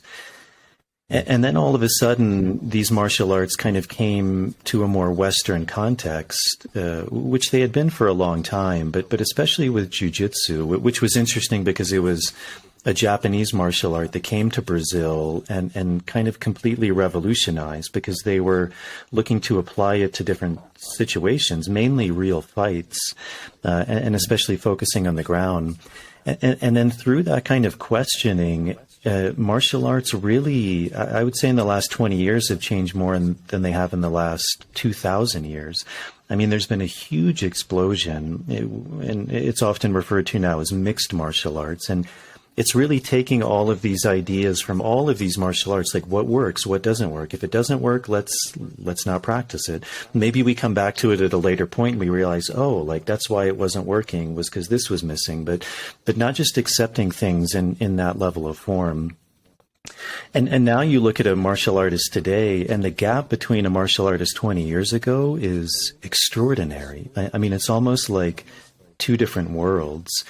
And I think that's really happened because of the refinement, the questioning, the advancement, the specialization, and so it kind of a long-winded, but it's getting to this question which a lot of people have of this idea of cultural appropriation, Exactly. and you know, one of the, as I mentioned earlier, I think one of the real benefits of the West, much like that martial arts example, was this refinement, this ability to adapt, to discover more, to build upon, and that martial arts, I think, is a really good example of that. You were also talking about some of these indigenous groups, like the Tubu and the Colombian Amazon. Who there's a gentleman I've worked a lot with, and they had this beautiful prophecy that we're moving into this time of the Diro Amasan. They would translate it as like the children of the new dawn, and it's the people who can bridge the medicine of the four directions to create a new Maloka, to create a new earth. And I think there's a lot of power and potency in that. It's recognizing that all of the directions have medicine, and that we're actually in this time of how can we bridge those to actually create something new, create something better. And I think, you know, even with cultural appropriation, we often tend to look at it as very black and white, like either it's nonsense or you can't appropriate anything because otherwise you're stealing. And even within an indigenous context, I mean, most good healers in traditional societies would go to another group, to another culture, and appropriate the good things of their culture, because they realized in order to grow, in order to evolve, they also needed to learn from the outside and to take what was good and build upon that. And so I think, you know, culture throughout the world has always appropriated. There's not a single culture in the history of the world that hasn't appropriated. I mean, culture is an amalgamation of different things that we bring in. And so on the one hand, you can argue that. And then on the other hand, there is a reality of, you know, for example, I spent some time with the Matses, and you know, early on, people came in and, for example, took that knowledge of the frog venom medicine, which they call akate. Often people refer to it as like kambo or sapo, but they were never compensated for that. So a lot of people refer to that as like biological piracy. Someone just came in, they were very fortunate to be taught something, and then they just kind of began selling it to the outside world, often making huge profits, and nothing ever came back. So there is a legitimate concern too of like what is being taken, what's being extracted, which also goes, I think, to a very indigenous principle, indigenous people all over the world. But even, if you look, well, I guess you can only see a tree back here, but behind there's a mountain. So I'm coming from the Andes Mountains of Peru, and in many of the Quechua traditions, they speak of this idea of aini, of reciprocity, and it's a very fundamental part of their worldview, that it's something that's very powerful. And I'm often reminded, you mentioned the Kogi or the Arawaku. I was working with a guy once, and it was interesting because I found a lot of people they seemed kind of tired of his response to everything, because people kept asking him, like, why this, why is this happening, why am I this way? And his answer was often something like, you haven't made a payment, which kind of goes to this idea of reciprocity. And he wasn't talking about money. He was talking about this idea of reciprocity, that everything has a cost. And when we forget about that, we create an imbalance. So again, a very long-winded question, but I think that's something that's very much come to the forefront of maybe people's worldview, about this idea of what is, as you said, like better practice. What is the idea of reciprocity? What is the idea of taking something that maybe originated in this indigenous context, but then also building upon it, like in this martial art example? And so I guess for you, and I know this is a super complex question, but how do you go about navigating, like for you and for ICers, what feels like a good balance? Because again, both of those views have some validity to them.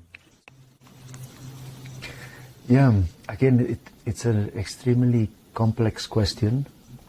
But I mean, I think also there's a lot of nuances. So, one part of it has to do with there's certain things that are freely shared and freely borrowed, words and cooking dishes. And, I mean, there's many things that, that we ourselves have in our culture that they're valuable, but just sort of reasonably valuable or lowly valuable, or whatever. I know wearing hat backwards, or whatever.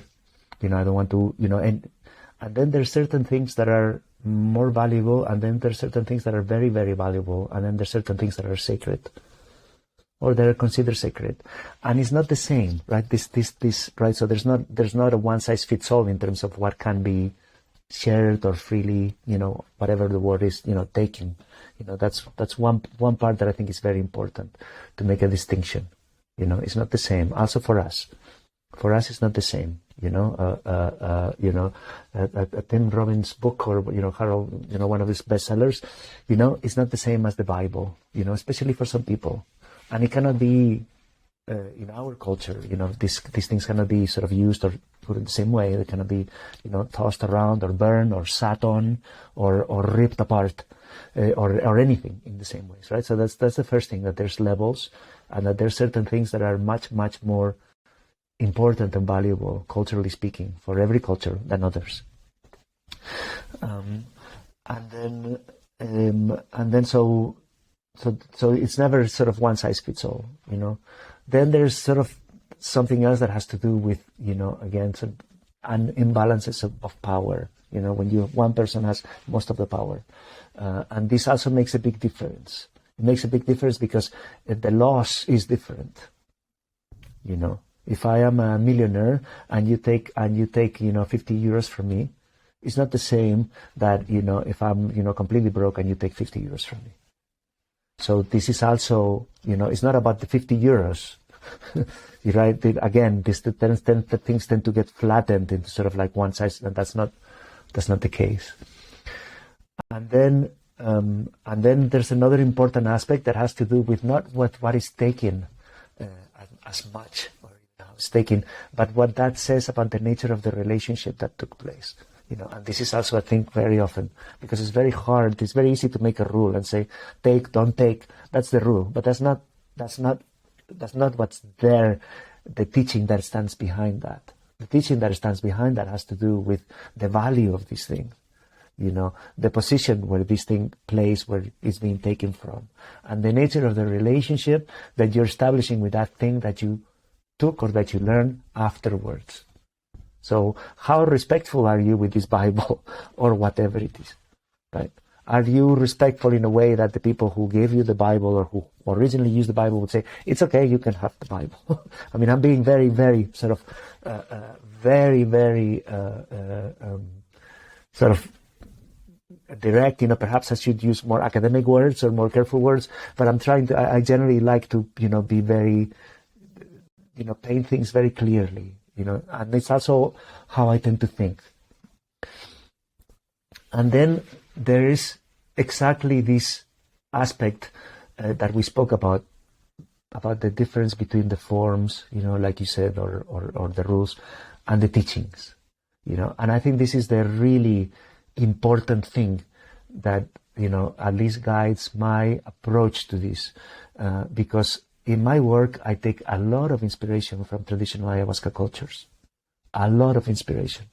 I look for them constantly for guidance and for better practices in very down-to-earth sort of pragmatic things, not because the spiritual, energetic aspects, cultural, mystical aspects are not important, but because sort of from a humble position, I'm not going there, I'm just looking at, but still I'm constantly, referencing the traditions.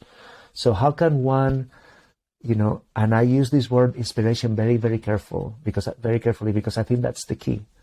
I think it's the difference between being inspired and taking something that is not yours. And this is something, and there's not yours rightfully to take. And this is something that is, and what is not yours rightfully to take are the sacred forms. Because it's sacred, and because when you take the form alone, you're being insulting. It's like, you just have to think about any other,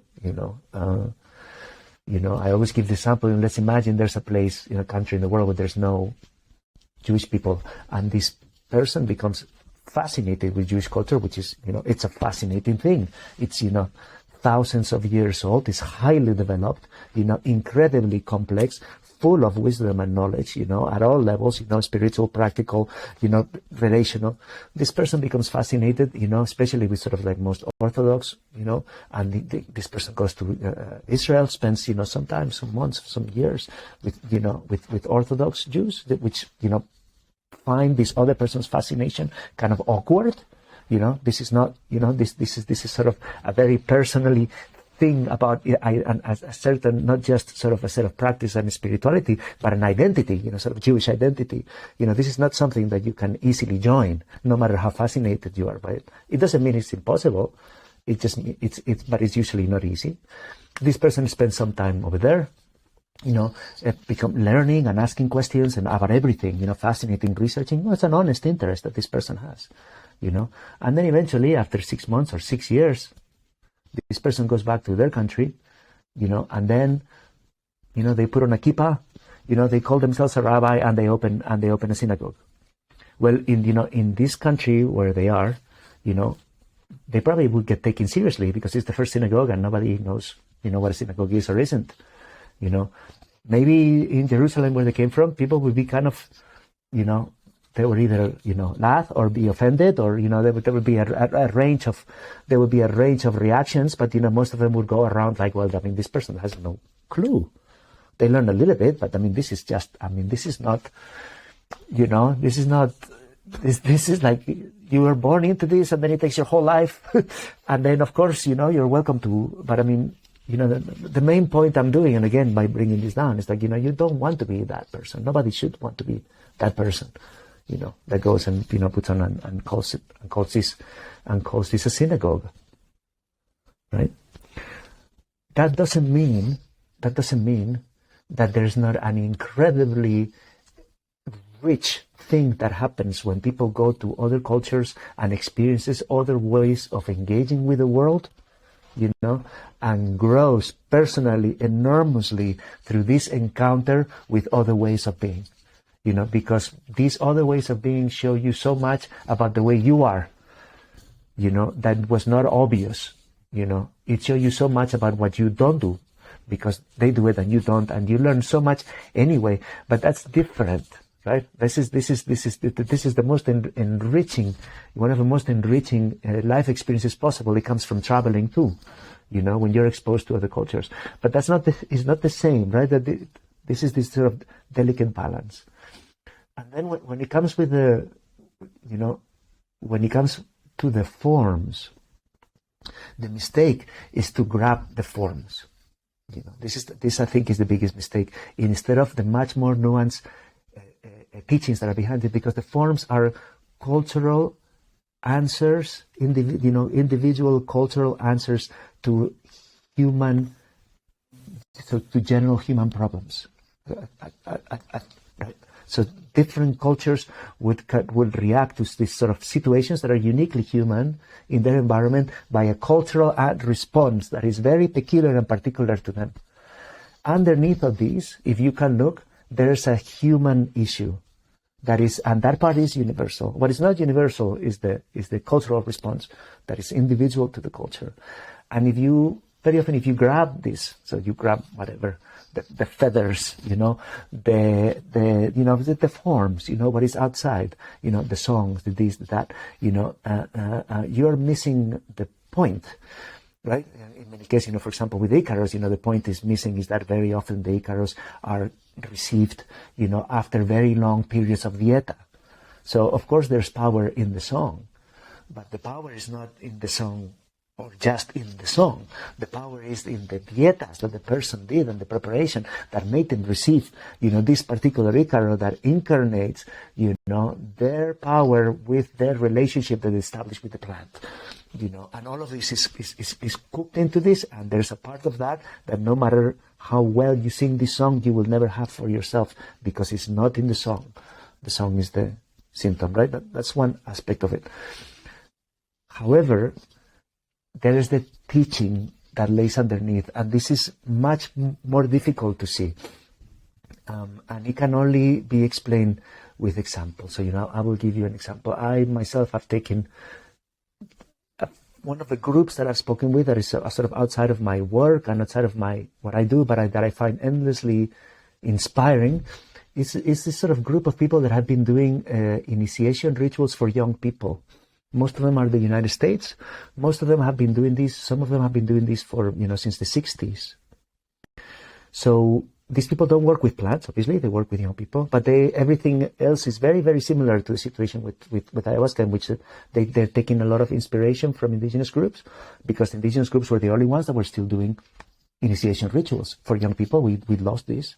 So they started by looking at indigenous groups, and they started by copying.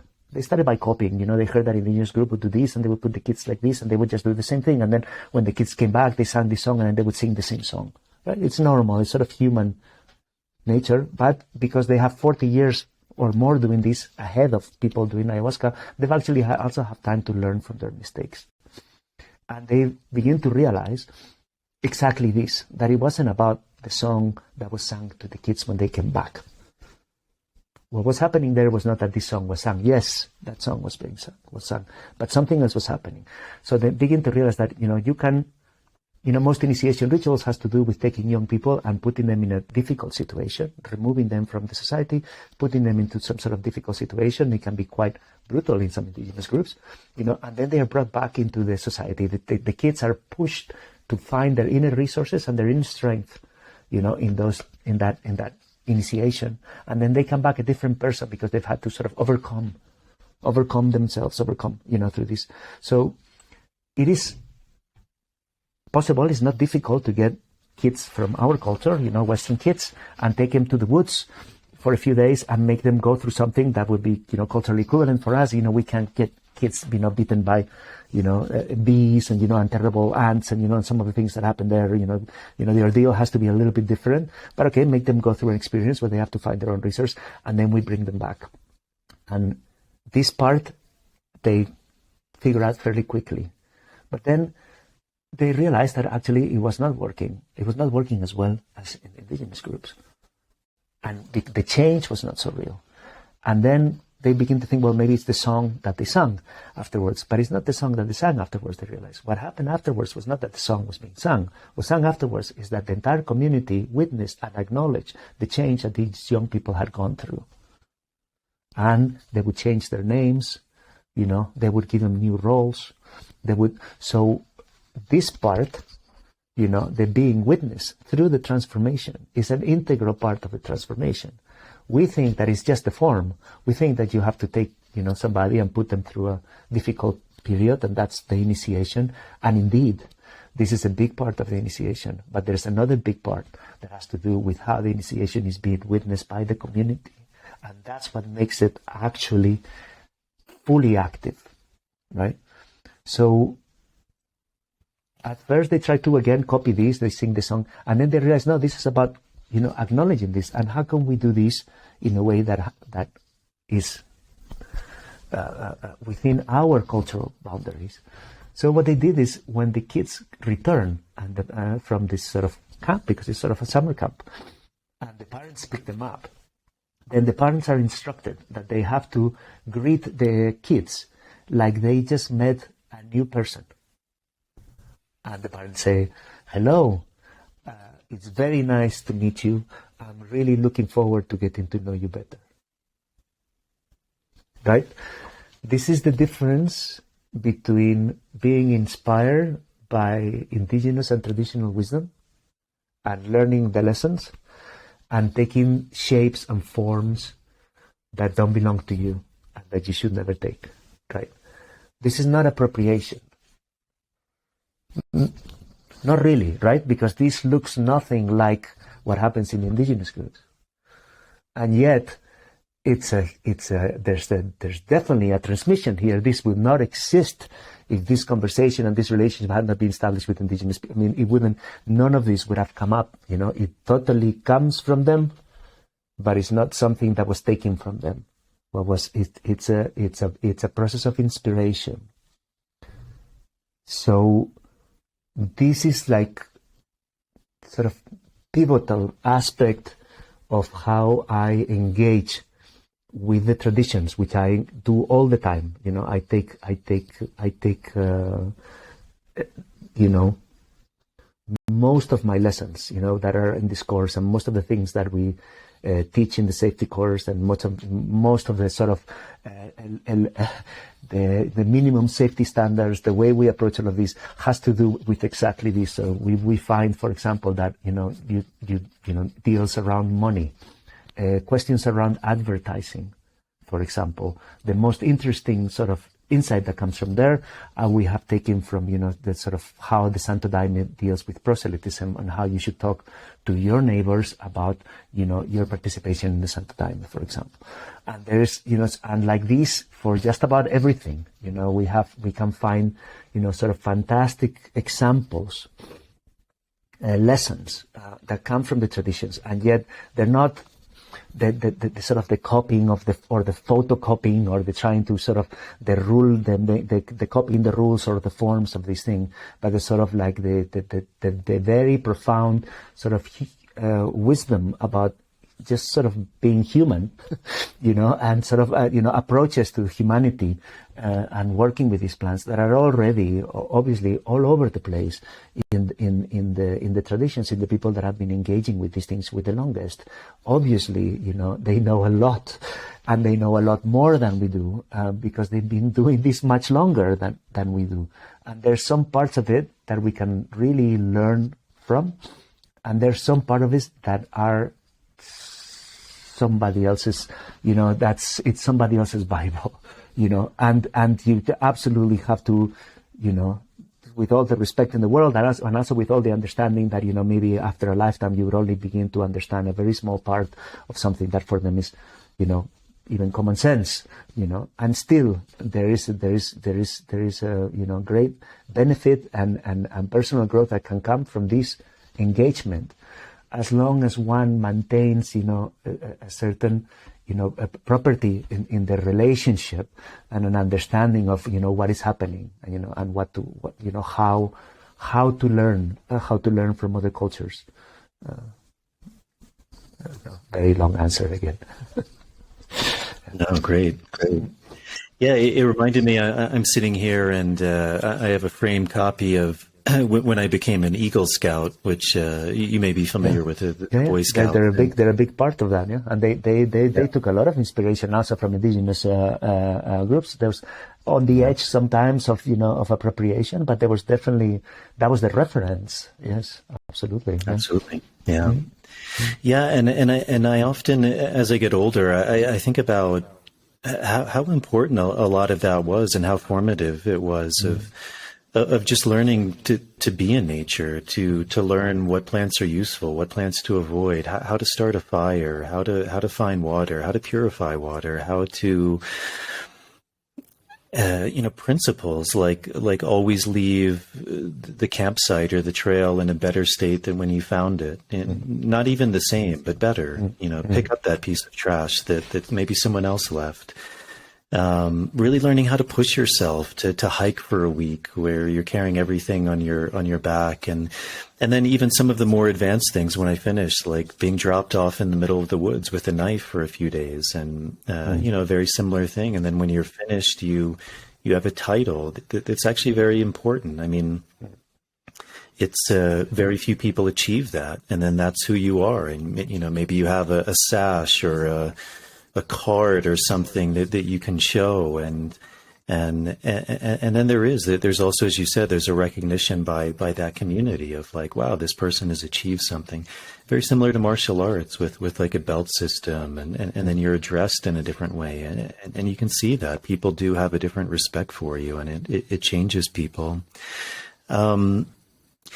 One of the other things that I think is interesting that you and ICers seem to do really well is find this balance, as you said, between really working with and honoring these principles of where these plants come from, and defending those traditions, offering legal support often even, but having, like in the background, a deep knowledge and a deep respect. Everyone who I've met who's been at ICers has either lived or worked with various indigenous groups, and has a real, I would say, reverence for that work, which I think is really important, and yet not proclaiming that I'm a shaman or I'm putting feathers in my head.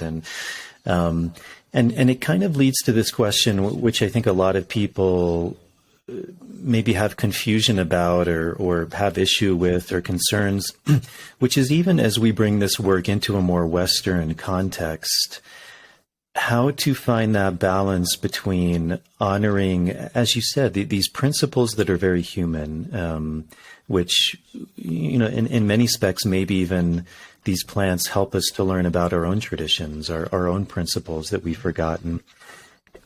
So on the one hand, that more, for lack of better words, what we would call traditional or indigenous aspect. And as you said, there are certain things that maybe we're never going to understand, certain cosmovisions, certain beliefs. But how these plants are often being inserted into our culture now is through this very psychologized model.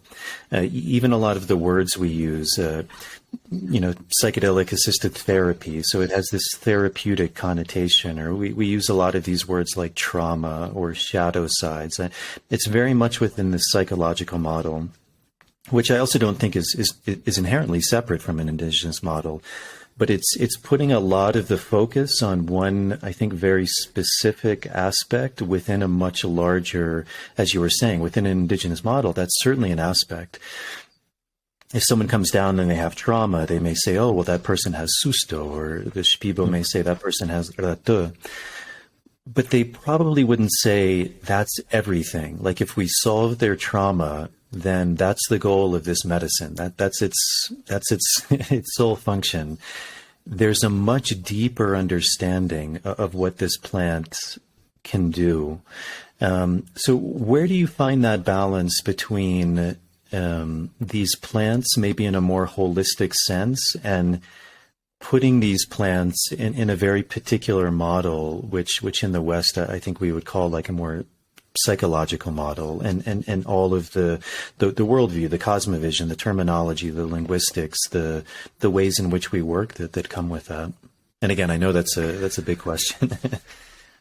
Yeah, that's what I call the amputation, right? So the amputation is what happens, for example, when yoga, which is sort of a physical training in a path for spiritual enlightenment, arrives to our society and gets put in a gym and turned into something that is much closer to a sort of a physical activity in order to have, less stress and a more beautiful body.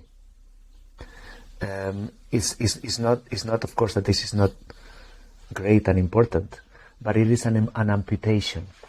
It is a sort of it has reduced the original to something that us, and especially our marketplace, can sort of absorb or deal with. Similarly, there's a wider process going on, what is being called the psychologization of life. There's a couple of good articles about this that have been written that sort of reduces everything, not just to trauma, but generally to psychology. It's the language of psychology that has sort of been appropriated and it's been used for absolutely everything. And of course, that the life is much wider than your individual psyche, trauma, whatever. And this is, what indigenous, this is, always comes as a big lesson to anybody who engages for some time with indigenous sort of knowledge or people, is that, they actually have a much wider sort of concern that is not just themselves, and their process and their evolution.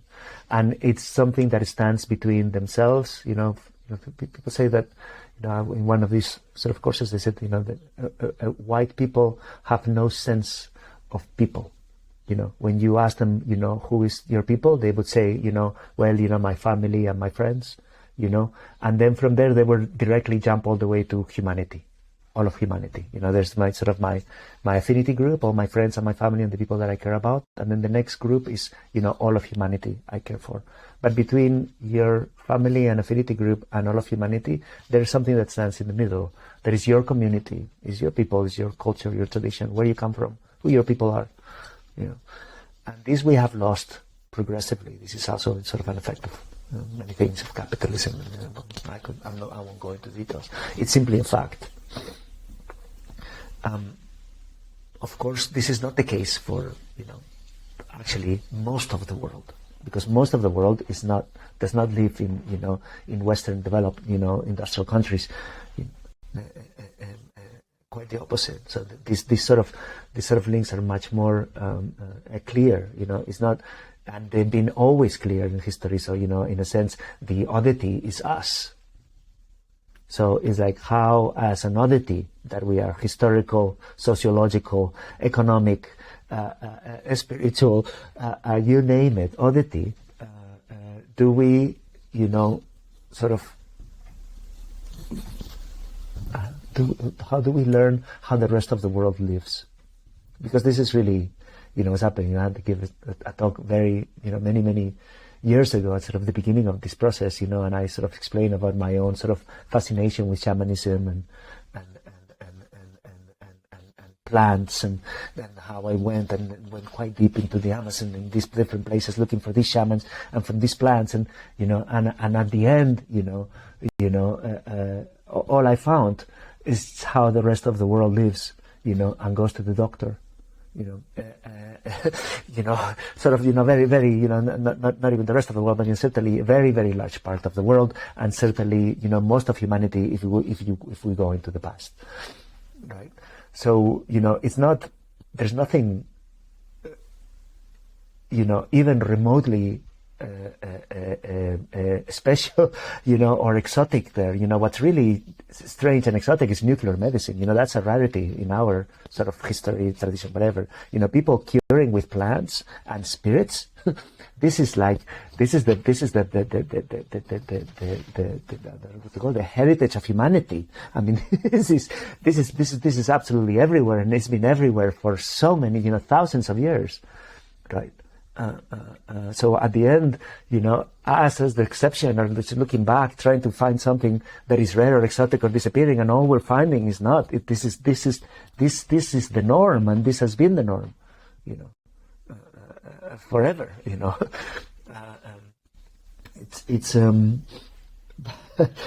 But I lost the question.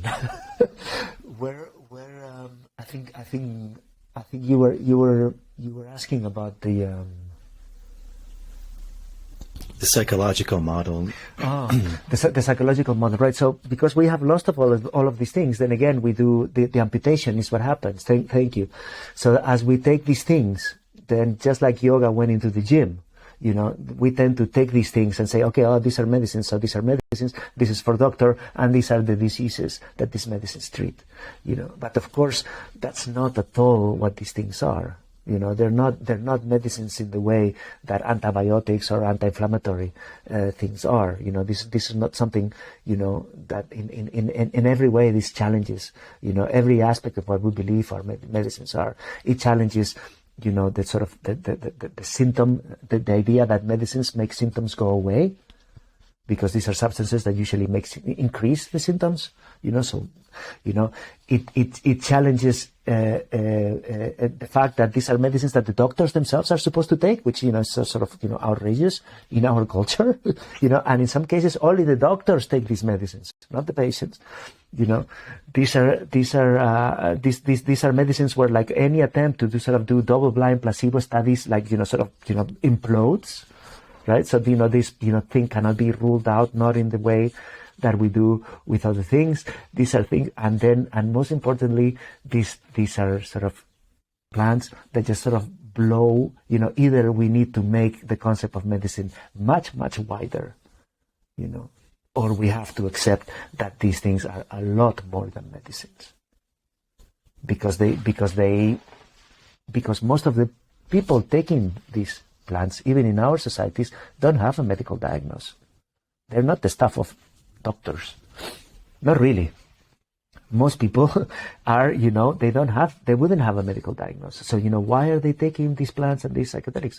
Well, because they're engaged in process of, self-knowledge, in processes of, meaning-making, personal sort of understanding, autobiographical, a spiritual development. I mean, I don't know, you can call it 100 names and you're still falling short of the totality of what is happening here.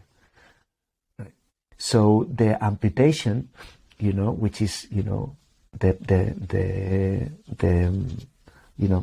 another sort of issue that I have with the current sort of, psychedelic renaissance, or the medicalization of psychedelics, is that it's absolute amputation of the potential, and the actual uses of these substances that have always been a lot more than medicines, because for other people they're sacraments, for other people they're vehicles of, collective and identity making, there's so much more. But because they are so much more in areas that we have lost, starting with this sort of collective community identity making thing that, we sort of, it's been diluted, it's just family, and followed by this sort of idea that the, very, very narrow vision of what medicine is, and very, very narrow vision of what doctors do, or, a broader sort of loss of the sort of understanding in which things have gotten compartmentalized.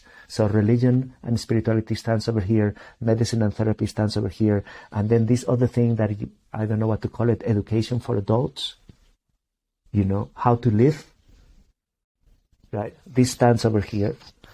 And these for us are three completely different things with three completely different specialists, and they never meet. God forbid we're going to put together religion and medicine, or, and yet these substances, have aspects, key aspects of all of these things.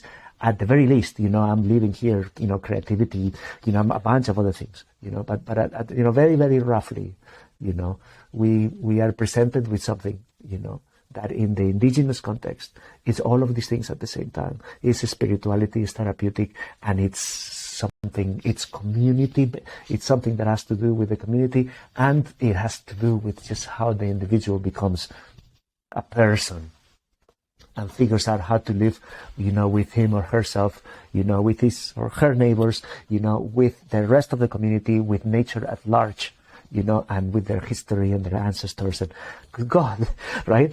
It's like, it's so broad, right? That sort of this, and then, this idea of, non-specific amplifiers, which is, this idea I do like.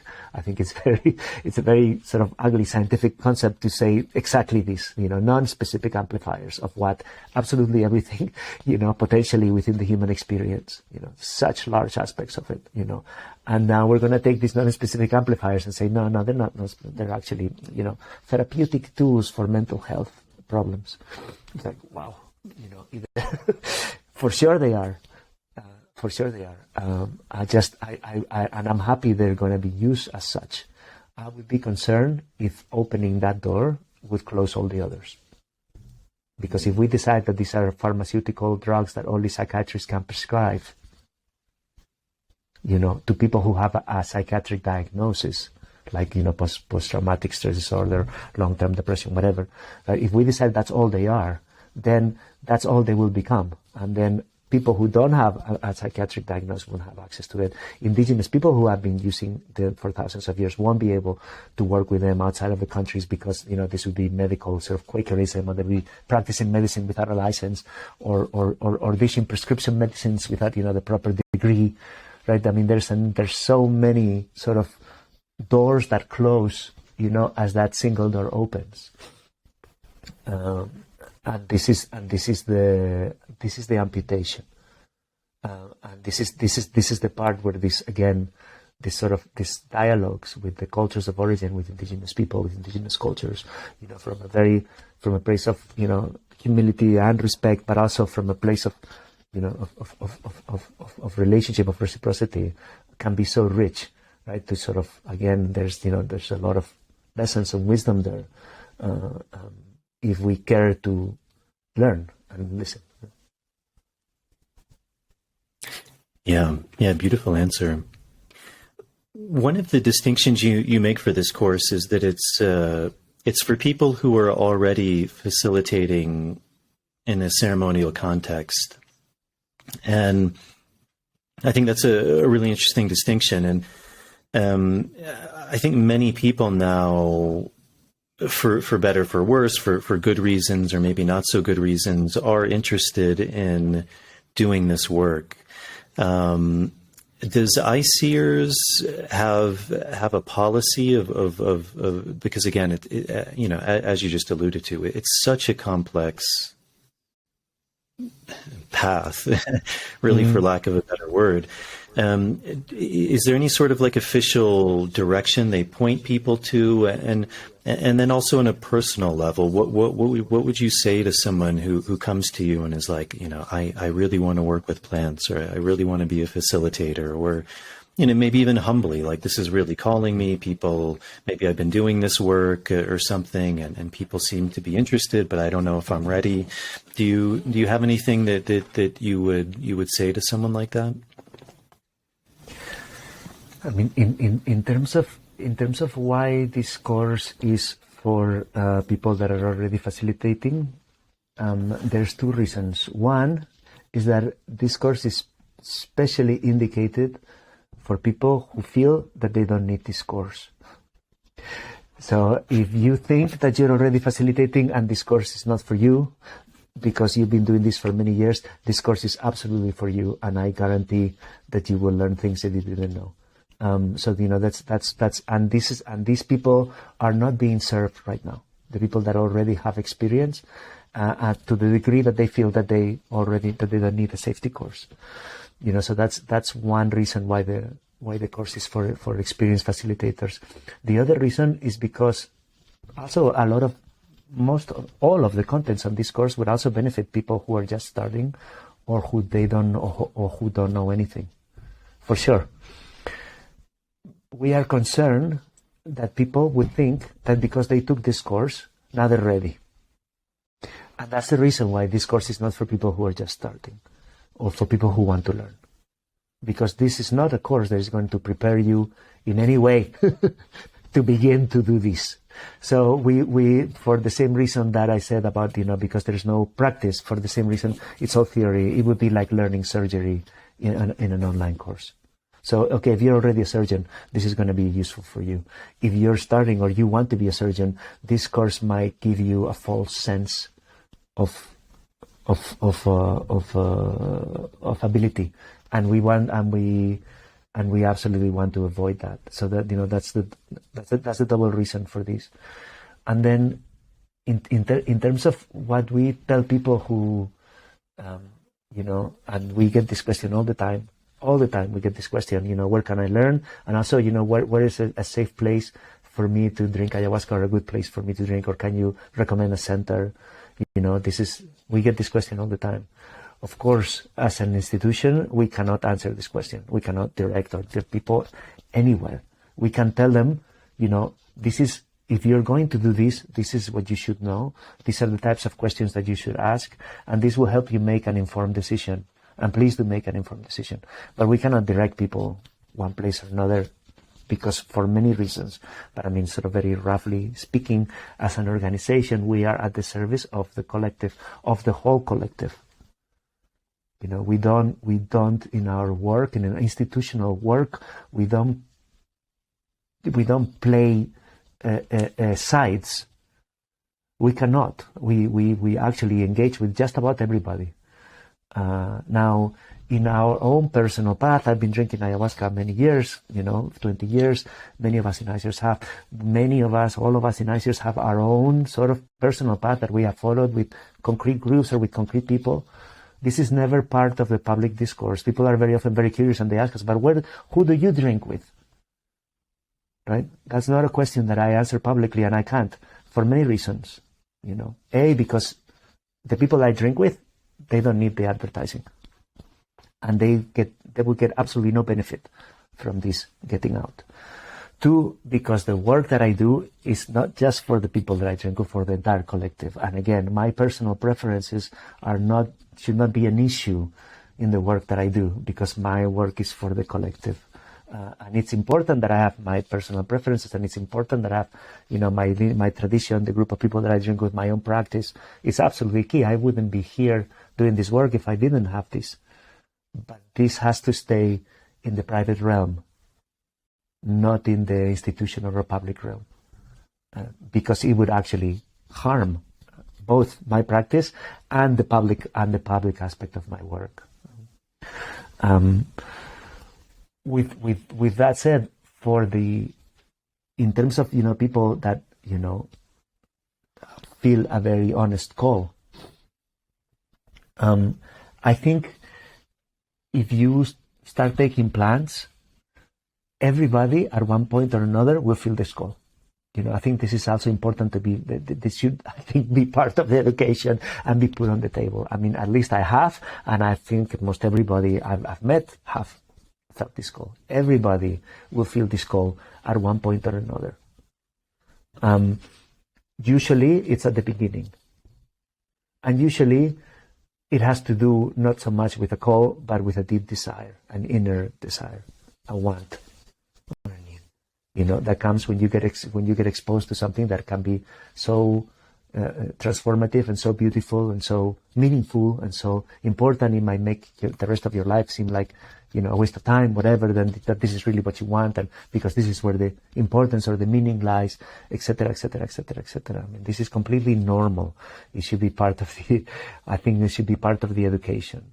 Now, that's different from what I would call sort of a genuine call to service, and especially the type of service, that comes from this work, which, I sometimes describe as the less fancy part of this work. It's more like spiritual plumbing than anything else. I mean, you're going to just sort of go into people's spiritual cesspools, sometimes, and just, and you have to deal with this. One time I was in a ceremony in Peru, and next to me there was this Peruvian police officer, and it was the first time that this man had drunk ayahuasca. And I don't know what this man had done in his life. I don't know.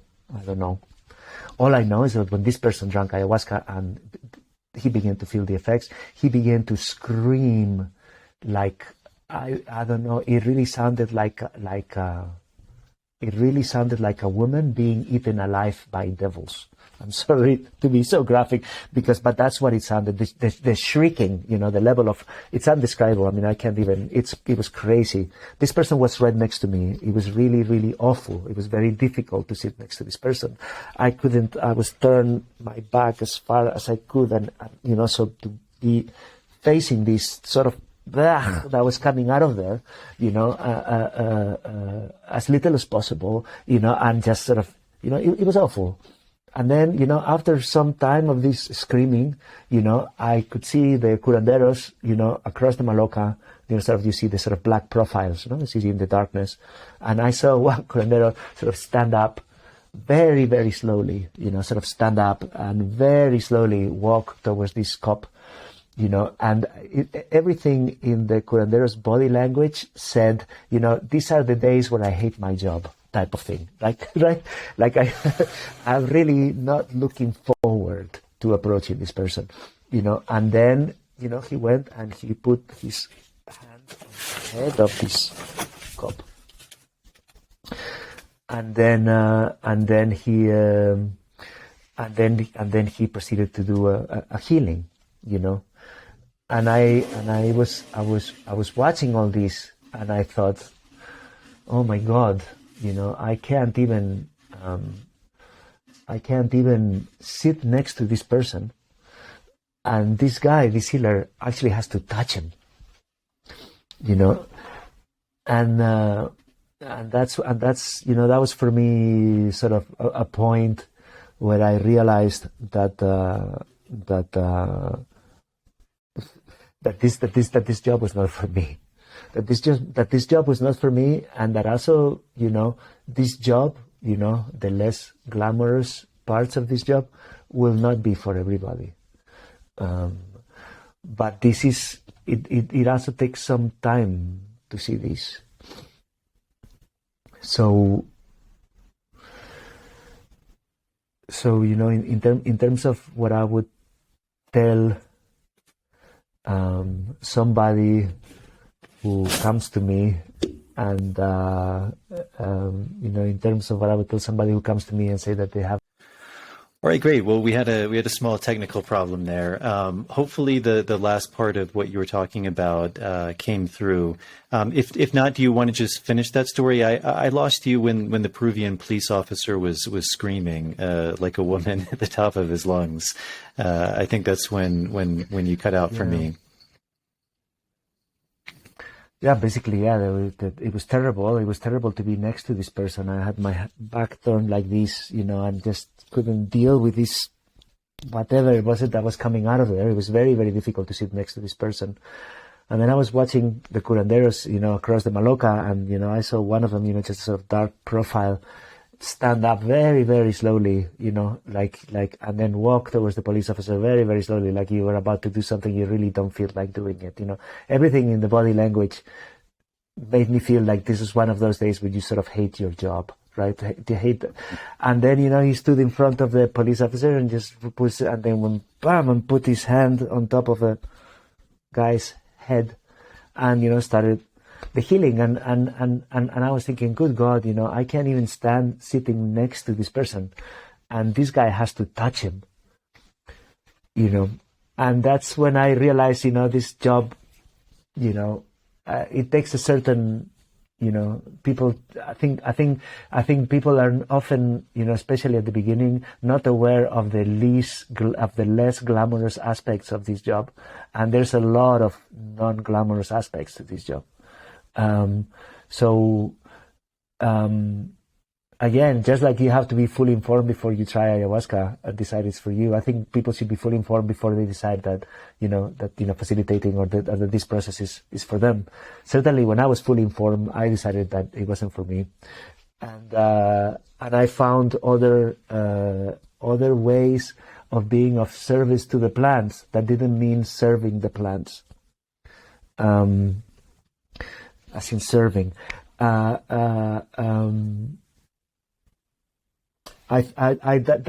sort of the advice. I mean, I feel this sort of, I have a lot of respect for this profession. I think it's, similar to many other sort of vocational professions, from music to, to the arts to, certain sports and stuff. A lot of people are called, and yet not many people actually can, go through the sort of rigorous and long training that it takes to be able to, do this, perform this activity at a professional level.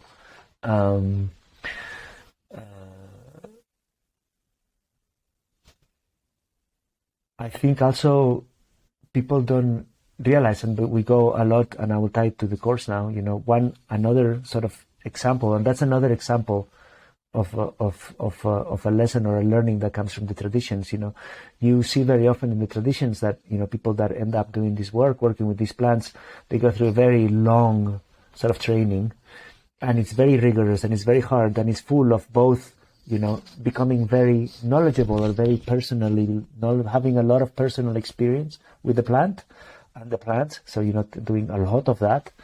That's one important part. And then the other part that is very important has to do with certain restrictions and dietas, which are also, sort of a cultural aspect, but that there is a sort of universal, I think, lesson there that has to do with discipline. A lot of the work of, in the Amazon, for example, of curanderos, a lot of their training has to do with basically not being able to do what they would like. They cannot eat certain foods for a very long time. They cannot have sex for a very long time. They cannot have certain drinks. They cannot have, so it's a lot of, you can't have this, and there's a whole lot of that, and it goes on for years, and there is, spiritual, energetic, aspects to it, with certain things cannot be mixed with plants.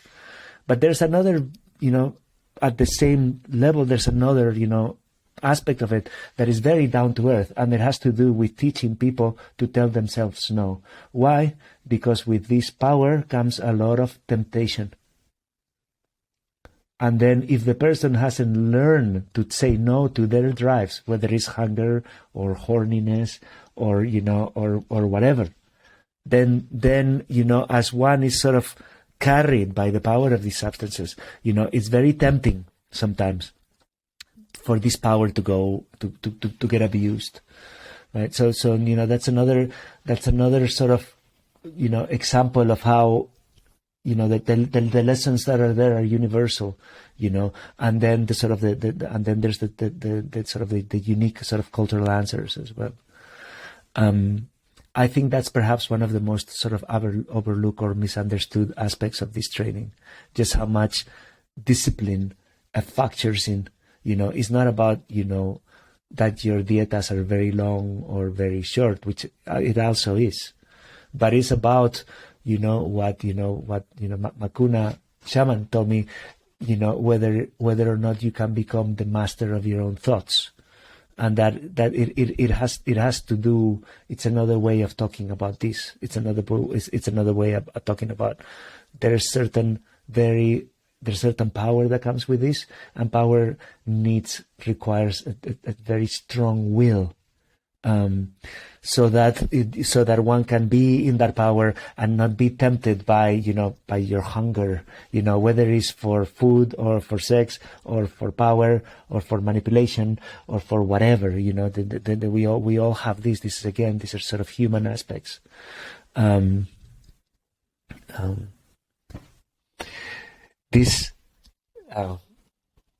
And with this, I'm going to close because I've spoken too long. This is also part of the kind of stuff that we talk about in this course. So, if you found what I said interesting, and you are already a person that works with plants, and you would want to, you're interested in this, and you would like to hear more of it, I thoroughly recommend that you sign up for the course that we have. We will include the link. There's going to be a lot more of these, all of these having to do with, the dangers, with the relationships, with the role of the facilitators, with the responsibilities of the participants, with vulnerable participants, with interactions with medicines, but basically, sort of a wide range. It's a 6-month course, but it only takes a couple of hours a week of work. So we stretch it. We made it deep, and we made it, we flatten it so it wouldn't be too much at once. There are scholarships available. We worked very hard to make it accessible economically.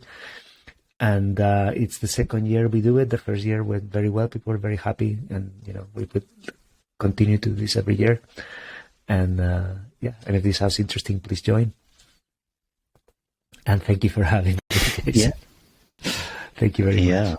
And I'll put a link in the show notes to where people sign up. This is probably going to be released, I believe it's Wednesday, April 19th. And you said the cutoff date was the 25th? Yeah. Is the 27th? Is it April 27th? Is the last day to send applications. So, yeah. Well, thank you so much, Jerónimo. It's always a pleasure to talk to you, to prick your brain a little bit. Like I said, I have a lot of respect for ICEERS and the work they're doing in its own organization, and also very much for you. I think you speak very beautifully, very, very humbly, and very much from a place of wisdom, of kind of seeing things from both sides. And I think that's very rare, not just in this field, but kind of in society in general. So I really applaud you for not only for the work you're doing, but for who you are and the presence you hold. I think it's very valuable, and I hope people really listen to what you say, because I think there's a lot of wisdom in there. This plant medicine facilitation work, as you said, it's very much not easy, and it's often not glamorous, and I think it is really important to understand it on many different layers. As my main teacher said, he's a man of very few words, but he said, "Curandero no es he, ho, ho, ho." And it took me a long time to really understand the depth of what he was saying. It's a whole universe. I mean, even kind of the name of this podcast, The Universe Within, there's a whole universe there. So I think the work you're doing, bringing awareness to this, and just all of the wisdom, the safety protocols, it's all for the best. And I know some of these things can be controversial and complicated, and what do you do and what do you don't do, what do you teach and what you don't teach. But I think the more exposure that's brought, it's for the best. So I thank you very much for your work, Jerónimo, and I thank you for coming on and for inviting me to do this interview. And I wish you all the best, and I hope we keep in touch. Thank you, and thank you very much for all your kind words, and also for the work that you do, creating a platform where people can speak and share these ideas, so that these things can circulate, and be put out there. So you're also creating spaces for all of these ideas to get out, and people to talk. So thank you very much for the work that you're doing, and for giving me the space and to be able to talk about these things. So yeah, a very good great one. My friend. Well, thank you very much. We'll talk soon. Take care. Bye. All right, everyone. That's it. I hope you enjoyed that conversation. I really enjoyed sitting down and talking with him. I really enjoyed our last conversation, so I imagined this one would go just as well, and I really think it did. So yeah, thank you all for the support. Again, I hope you enjoyed that conversation. There was a lot there. I think a lot of really vital and useful information as this work begins to expand itself out to the world at large, and kind of, as he said at the beginning, really potentially even become part of cultures around the world. where a lot of these plants might not have originated from, but as it expands out, very much becoming integrated into cultures at large. And so that brings up a lot of points and issues, and all of these things we discussed of standardization and better practices and all of these things. So thank you all for the support. If you feel like you're gaining something from this podcast and you'd like to give back, Patreon is a really good option. It's a website and you can sign up for as little as $1 a month. There's different tiers you can sign up for. Also, those tiers give you different things back, things like early access to shows, bonus material, Q&As. To all the people who have done that, thank you very much for your support.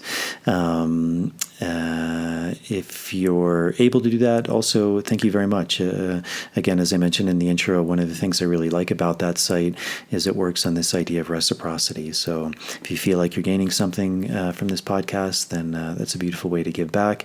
If you're not able to support in that way, as always, helping with the algorithms really helps the show to get out to a bigger audience. So if you're viewing this on YouTube, hitting the subscribe button, turning on the notification bell, liking the videos. The video version is also on Spotify now and Rumble. And then if you're listening to this, the audio version on Apple Podcasts, leaving a starred rating and a short review, and on Spotify or the other platforms, following or subscribing to the show. So I think that's it for this episode. The next episode is going to be with my friend and Brazilian Jiu-Jitsu teacher, Bruno Momeni. That was a really interesting conversation about martial arts, Jiu-Jitsu, Luta Libre. After that, I have a conversation with another friend of mine who I also met through Jiu-Jitsu. His name is John Wood, and he does work with somatic therapy, and that was a really fascinating conversation. We talked about his background, kind of almost becoming a member of a cult, and that mentality, and some of the pitfalls, and his work with somatic therapy, and the benefits of that, and how that really seems to go very well hand in hand with plant medicine work. I hope to bring on a local Cerdo gentleman who I've worked with. His name is Vitor. And so that should be a really fascinating conversation about the Cerdo culture and the work that he does. And some other people as well I have lined up. Joe Moore from Psychedelics Today. I was on his podcast a while back. He'll also be coming on. So I'm actually headed to Portugal and Ireland soon to run dietas. So I'm trying to shoot a number of these in advance. And yeah, also on another note, probably by the time this comes out, I guess there would still be time. We do have a couple spots left for Portugal, Ireland. We're almost sold out, although I think the second week we still have one spot available. So if that is interest to anyone, doing a dieta, going deeper into the world of plant medicine, myself and my colleague Merav Artzi will be in Portugal in May, Ireland in June, then we have a little break, and then we're going to the U.S. So we'll be in Colorado, I think the end of July, and New York State in August, and then we're going to be back in Peru and running dietas here in November. So also, if anyone is interested in that, they can check out my website, which I'll also put a link to in the show notes, which is nicotianarustica.com or .org. Sorry, don't even know my own website, but there you can find a lot of information about that. So I've been talking a lot. Thank you all for tuning in. Again, I hope you enjoyed this show. I hope this finds you all well, and I will see you all on the next episode.